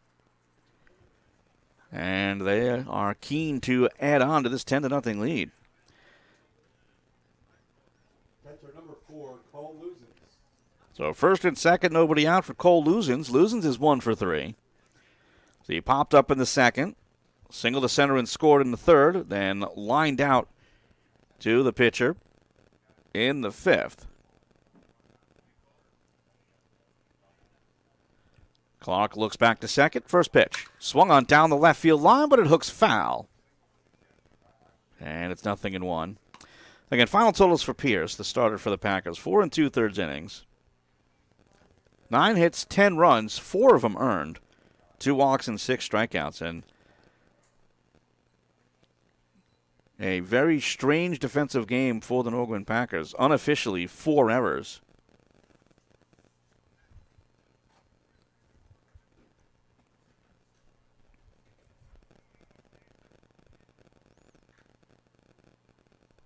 Good job by Clark to wait till Lewandowski got back into position. He chased down that foul ball down the line. So here comes the 0-1 pitch. Low and inside for a ball. 1 ball and 1 strike to Luzens. Luzens the catcher today for the White Sox. Out of Phoenixville, Pennsylvania, faces the 1-1. Cut on and missed in the changeup. And it's 1-2. Luzens out of Susquehanna, played 3 years at Susquehanna. Hit .315. Check swing, pitches low for a ball. They'll ask for the appeal. He did not go. 2 balls and 2 strikes. Also pitched 18 appearances for Susquehanna. So he could be an option later in the game for the White Sox. Here's the pitch. In the dirt, 3 balls and 2 strikes. Second team all-conference, all-region as a senior at Susquehanna. And Luzens today 1 for 3. The 3-2. Swung on high pop-up, first base side, foul territory. Hess watches it go out of play, and we'll do it again at 3-2. Mitchell Ballin is on at second. Scott Young is on at first.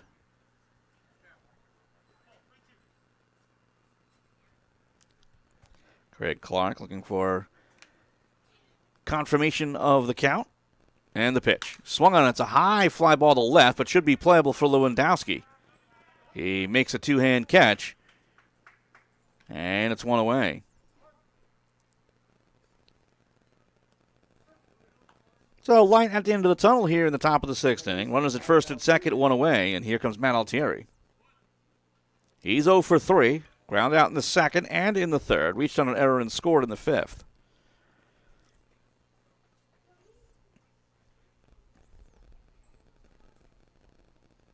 Here comes the pitch. Change up in there for a strike. And it's 0-1. Packers will have 2, 3, and 4 due up in the 6th. Again, they're going to need a lot more than that over the 6th and 7th to try to get back into this contest. Here's the 0-1 pitch. In the dirt, blocked by Kearns. And busy behind the plate is Mike Kearns. Couple of wild pitches.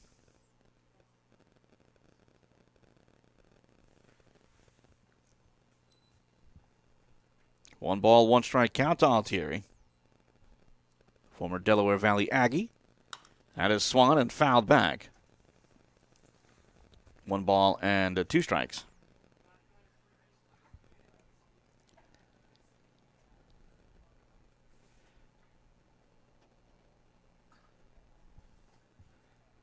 Three-time All-MAC Freedom first team Altieri. So here comes the 1-2.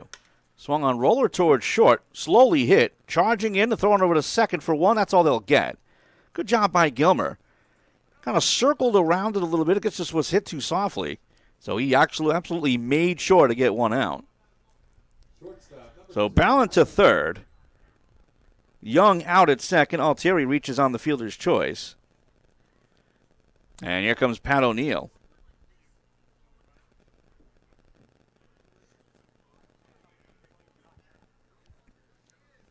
O'Neill 1 for 2.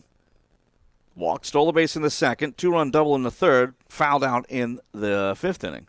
First pitch to him here. And misses a bit high. Goes to 1-0.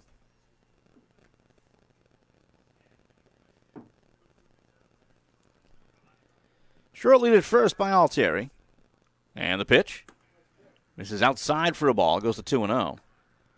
Now, Craig Clark being made to work pretty hard here in the 6th inning. Faced just 2 batters in the 5th.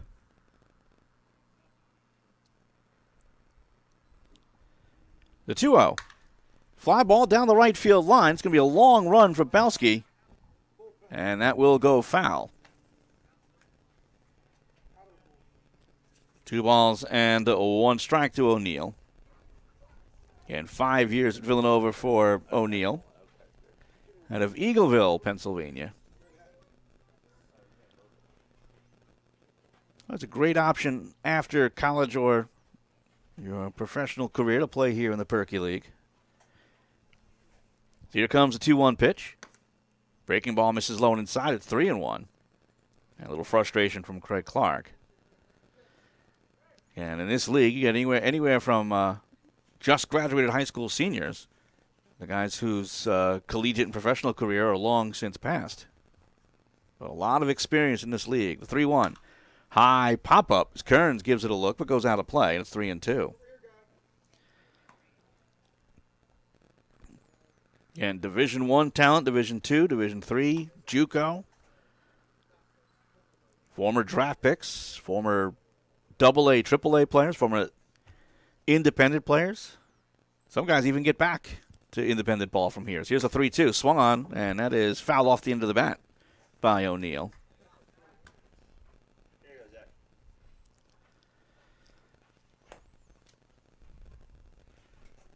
And it's runners on the corners with 1 away. Actually, 2 away. And a 3-2 count to O'Neill, trying to send the inning along to the bottom of the order. So here's a payoff pitch. Swung on, fisted down the right field line, and that will drop just foul, about 5 feet shy of the line. Good battle here between O'Neill and Clark. I think the last thing that the Packers want here is to have Clark go too deep. Again, the Packers don't play again until Sunday. But you would prefer not to use another reliever if you can help it. And right now for the Packers, it's just getting through this game with some positivity in spite of being down 10-0. Another payoff pitch. In there, and he struck him out. Second strikeout for Clark, and that one retires the side. No runs, 2 hits, no errors, and 2 men left. After 5.5, it's Collegeville 10, the Packers nothing. You're watching Nor-Gwyn Packers baseball. I would describe the law firm in one word as family. Team. Family. Focus. Dedicated. Aggressive. Winning. Compassion. Family. Family. I think there's a family feel in this whole firm.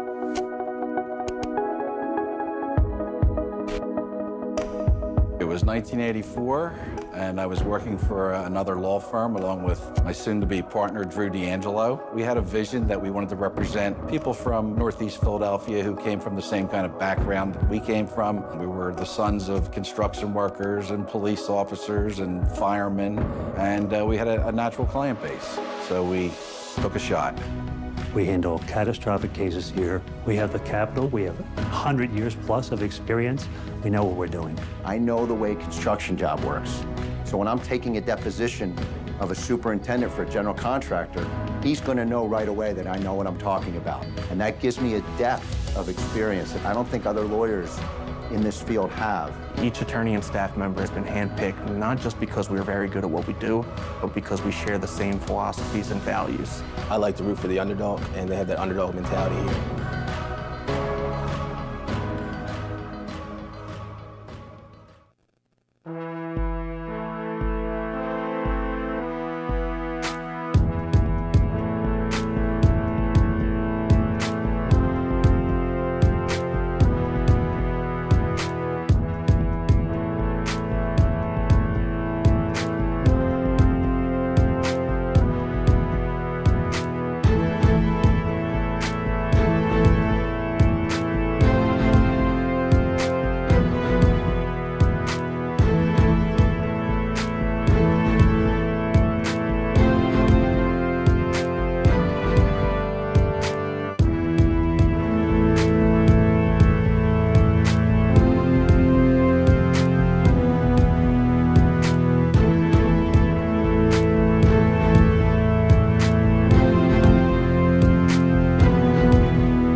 We'll head now to the bottom of the 6th inning, and new pitcher on the mound for Collegeville. It's the right-hander Ben Yunker out of Ambler, PA.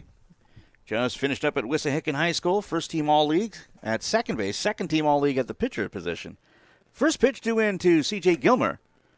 He's got some velocity on that, but a little bit outside. It goes to 1-0. It'll be Gilmer, followed by Kevin Belsky and Mike Kearns. As Junker rocks back and fires. That's in there for a strike, and it's 1-1.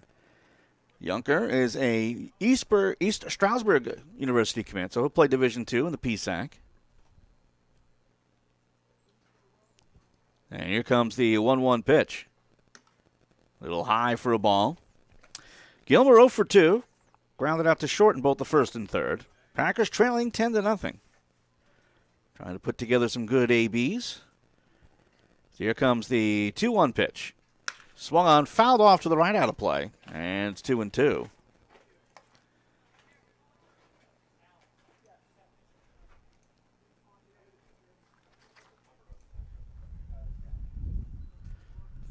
I'm not sure. We don't have a radar gun, but it does look like Junker's bringing it a little quicker than Barnes did. That is on the outside corner with a changeup, and that is strike 3. First strikeout for Junker.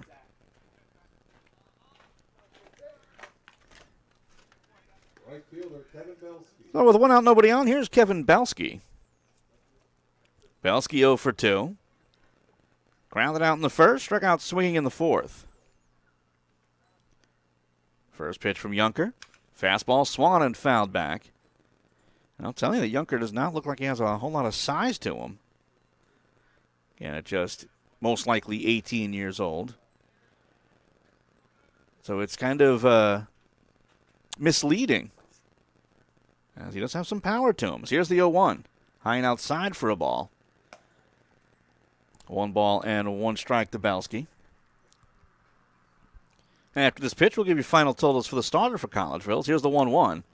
A low for a ball, 2-1. So Kieran Versaw-Barnes goes 5 innings, 3 hits, no runs, no walks, 1 hit by pitch, and he struck out 5. So he's in line to pick up his first win of the Perky League season. Here's the 2-1. Breaking ball misses low. That looked like a bit of a cross-up, as Luzins looked like he was geared up for the fastball, but got the breaking ball. 3 balls and 1 strike to Belsky. Hitting from the left side, the right fielder for the Packers. Faces a 3-1 pitch. That is at the knees for a strike. It's 3-2. That was a good pitch there. And straight lays to right to the knees. So here comes the payoff pitch from Junker. Just missed it. That was if the previous pitch was at the knees, that scraped the bottom of them. But it is a walk. First walk given up by Junker. So 1 out and 1 on. And here comes Mike Kearns.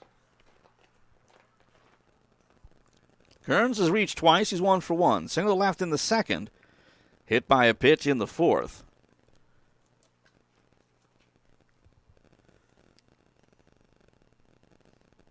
So Junker now working from the stretch of the first base side of the rubber. First pitch, cut on and missed, and it's 0-1. Challenge fastball there, and Kearns, I wouldn't say it was late on it. I think it was just rose over his bat.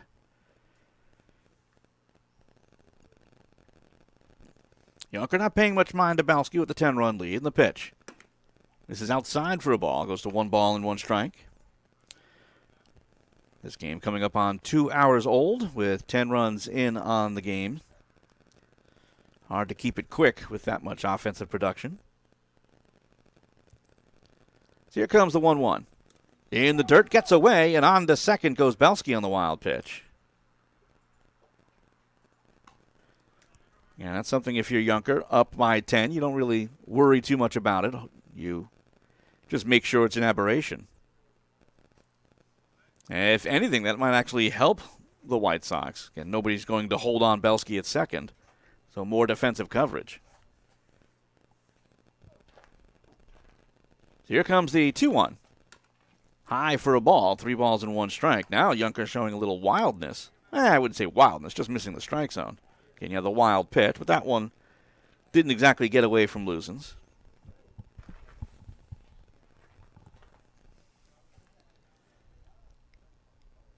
Here comes a 3-1.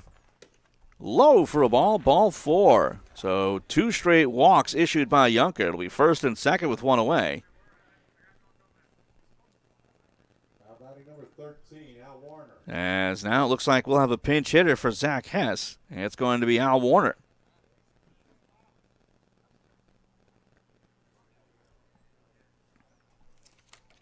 Warner pinch hit in last night's game, game 2 against Stony Creek. Got himself an RBI infield single for his first hit of the year. First pitch on its way. Swung on and missed.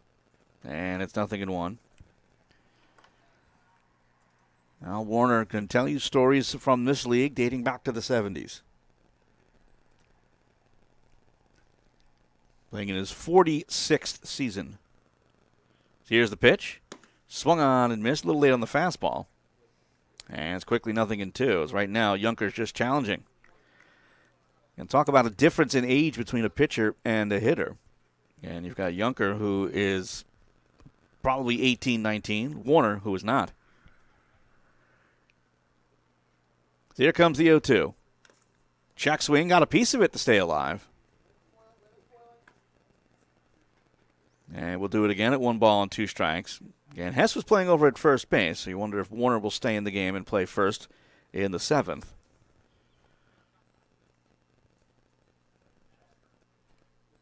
Look on over to first. Nobody holding on Kearns. The 0-2. In the dirt.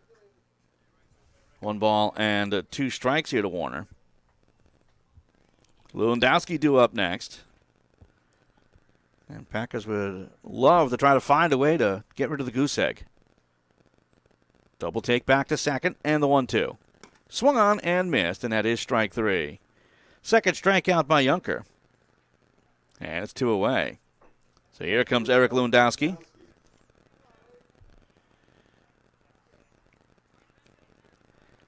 Lewandowski 1 for 2. Infield hit in the second, and struck out swinging in the 4th. And Packers just 3 hits on the game, all in the second inning.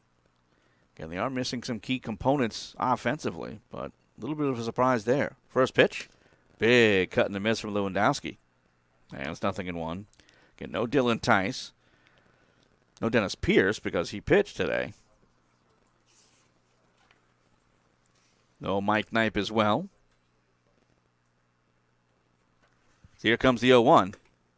This is outside for a ball. 1 ball and 1 strike. Again, the Perky League being what it is, a semi-pro amateur league. Can't always have the full complement, your top players for every single game. So here comes the 1-1 pitch. Swung on, chipped foul on the first base side. 1 ball and 2 strikes. And I would imagine, though, once you get to playoff time, if guys work nights, I'm sure they went to their boss and said, you know what, I'm going to need these weeks off. And Perky League has been around for a long time. It is one of the more prestigious amateur leagues in the country.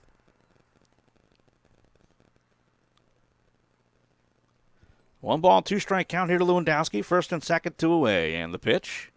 Breaking ball misses outside for a ball. And it's 2-2. And again, Junker, as noted, has some velocity to his game. Again, still quite young and heading to Division II in the fall. He looks back to second, where Belsky leads. The 2-2.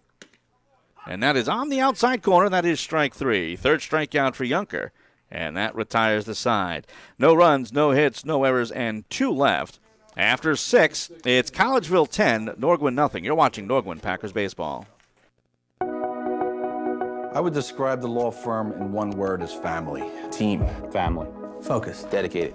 Aggressive. Winning. Compassion. Family. Family. I think there's a family feel in this whole firm.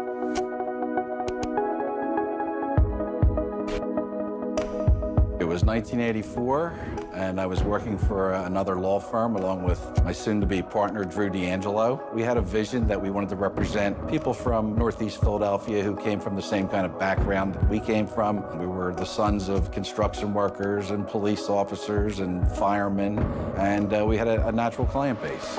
So we took a shot. We handle catastrophic cases here. We have the capital. We have 100 years plus of experience. We know what we're doing. I know the way construction job works. So when I'm taking a deposition of a superintendent for a general contractor, he's going to know right away that I know what I'm talking about. And that gives me a depth of experience that I don't think other lawyers in this field have. Each attorney and staff member has been handpicked, not just because we are very good at what we do, but because we share the same philosophies and values. I like to root for the underdog, and they have that underdog mentality here.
We head to the top of the 7th inning, and it'll be Brian Klump to lead off for the White Sox, carrying a 10-0 lead.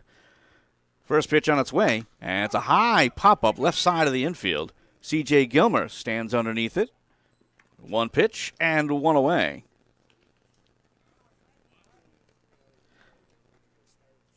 So we go to the top of the White Sox order. It'll be Kyle Feaster. He'll be followed by Mike Hutchinson. Feaster has reached twice. He is 1 for 3. Struck out swinging in the first, hit by a pitch, stole a base, scored in the third. Grounded out in the fourth, and then an RBI single to center in the fifth. And a 10-0 lead for Collegeville. The first pitch is in for a strike, but only four of the runs were earned. Just a tough defensive night for the Nor-Gwyn Packers. Greg Clark starts his third inning of work. Cut on and missed. It's 0-2. And trying to do his best to save the bullpen. A busy week next week, starting on Sunday against Ambler. So here comes the 0-2 pitch. Swung on and missed, and he struck him out. Strikeout number 3 for Clark, and it's 2 away. And gave up a couple of hits last inning, but powered through it. He's now retired 5 in a row. And here comes Mike Hutchinson. Hutchinson is 1 for 3. And the first pitch to him is a little high for the ball. Hutchinson flew out to center in the first, walked and scored in the third, struck out swinging in the fourth, and then singled in the fifth. And by the way, that single did drive in a run. As this is swung on and lifted to center field, going back on it is Kelly. Towards the track, it's over his head, and it'll one-hop over the fence for a double for Hutchinson.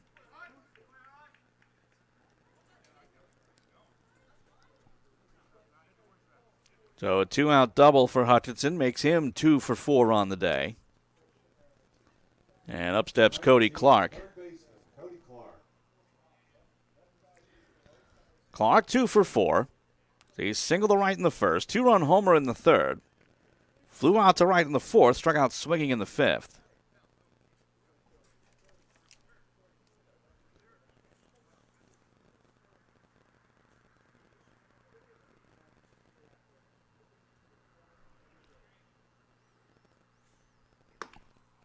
First pitch on its way, and that misses for a ball.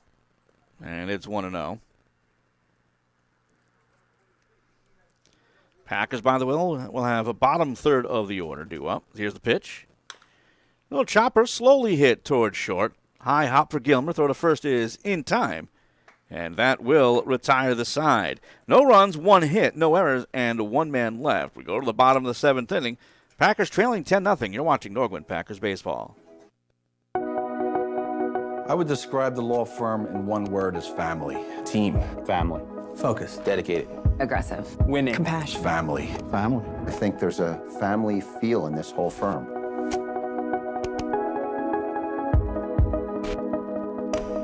It was 1984, and I was working for another law firm along with my soon-to-be partner, Drew D'Angelo. We had a vision that we wanted to represent people from Northeast Philadelphia who came from the same kind of background that we came from. We were the sons of construction workers and police officers and firemen, and we had a natural client base. So we took a shot.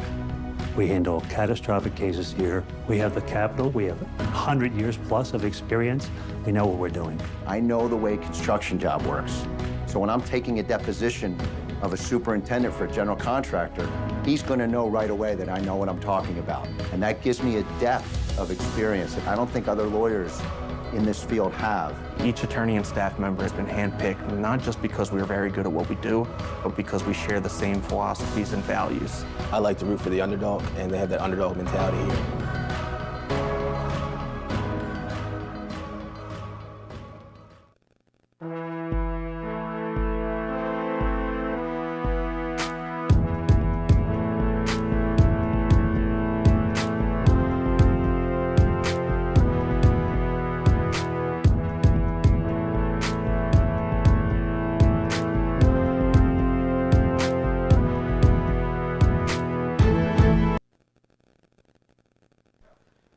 We'll head now to the bottom of the seventh inning as Matt Blazinski, Anthony Kelly, and Kyle Gaffney will try to get something going with the Packers. They trailed 10-0.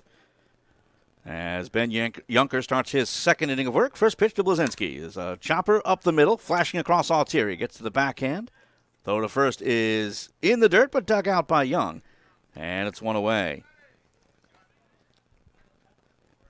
And it looked like Altieri just kind of short-armed it there. Very fortunate that Young was sure-handed. So one out and nobody on for Anthony Kelly. Kelly 1 for 2.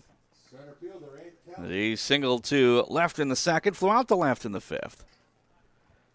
And the first pitch coming. That's in for a strike, 0-1. Okay, and final inning here is, again, the Packers just looking for some kind of momentum heading into the weekend. As here comes the 0-1 pitch. Outside for a ball. And the one big positive, though, for the Packers is Craig Clark's performance in 2 1/3. 4 hits, no runs, no walks, 3 strikeouts, spelling the bullpen. So here comes a 1-1 pitch, and that's fouled off. 1 ball and 2 strikes. And don't go anywhere when this one is over. We'll have a quick recap and get you set for the last week of the regular season here in the Perky League. By the way, we do have one out-of-town final that we found out, as here comes the 1-2 to Kelly. This is outside for a ball, goes 2-2. It's Valley Forge 3, Pottstown 2. So Valley Forge improves to 15-7. Pottstown, they dropped to 13-9. Check swing, did he go too far? He did, and that is strike 3. 4th strikeout for Junker.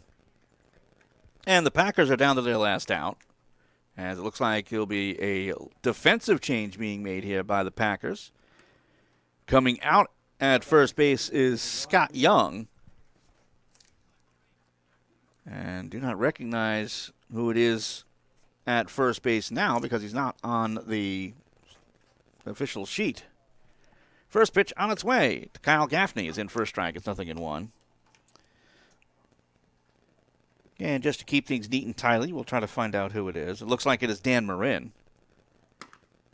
That's in there for a strike, and it's quickly 0-2. And the Packers are down to their last strike. Gaffney's 0 for 2. Struck out in the third, reached on an error in the fifth. So here comes the 0-2 pitch. In there, and that is strike 3. 2 strikeouts in the inning for Ben Junker. That's 5 in the game. And that is the end of the ball game as the Collegeville White Sox, on the strength of a 5-run third and a 4-run fifth, come away with victory here against the Nor-Gwyn Packers by a final of 10-0. We'll take a break and recap it in just about 2 minutes. You're watching Nor-Gwyn Packers baseball. I would describe the law firm in one word as family. Team. Family. Focused. Dedicated. Aggressive. Winning. Compassion. Family. Family. I think there's a family feel in this whole firm.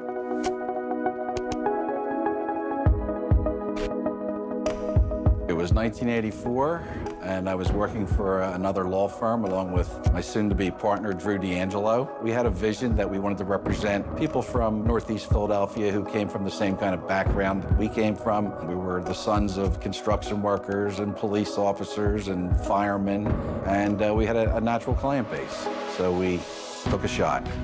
We handle catastrophic cases here. We have the capital. We have 100 years plus of experience. We know what we're doing. I know the way construction job works. So when I'm taking a deposition of a superintendent for a general contractor, he's going to know right away that I know what I'm talking about. And that gives me a depth of experience that I don't think other lawyers in this field have. Each attorney and staff member has been handpicked not just because we are very good at what we do, but because we share the same philosophies and values. I like to root for the underdog, and they have that underdog mentality here. We understand that for our clients, it really is life or death. That's one of the things that this law firm and myself really thrive under. I know what it takes day in and day out to put the work in, to sacrifice, and really focus on your craft. As personal injury lawyers, we work on a contingency basis, which means when the client wins, we win.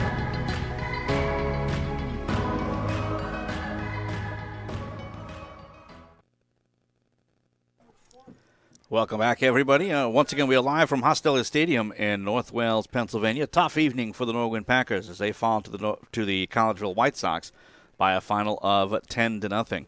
Tom Wilms here again, thanking you so much for joining us, and thanks for sticking around for the post-game portion of the program as we'll go through a quick recap and get you ready for the rest of the season for the Nor-Gwyn Packers. After a scoreless first inning, the White Sox got on the board.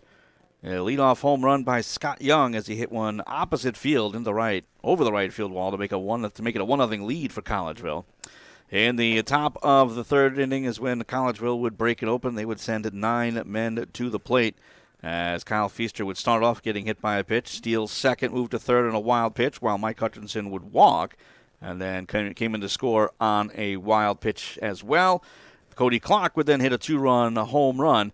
And then later in the inning, it was Pat O'Neill with a 2-run double. So 5 runs in on the top of the third inning to make it 6-0 in favor of Collegeville.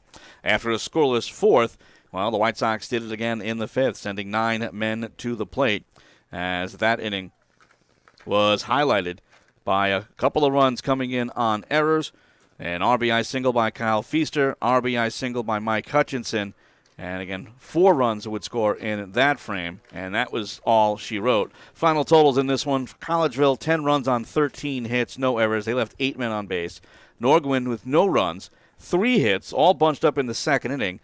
They committed 4 errors and left 6 men on base.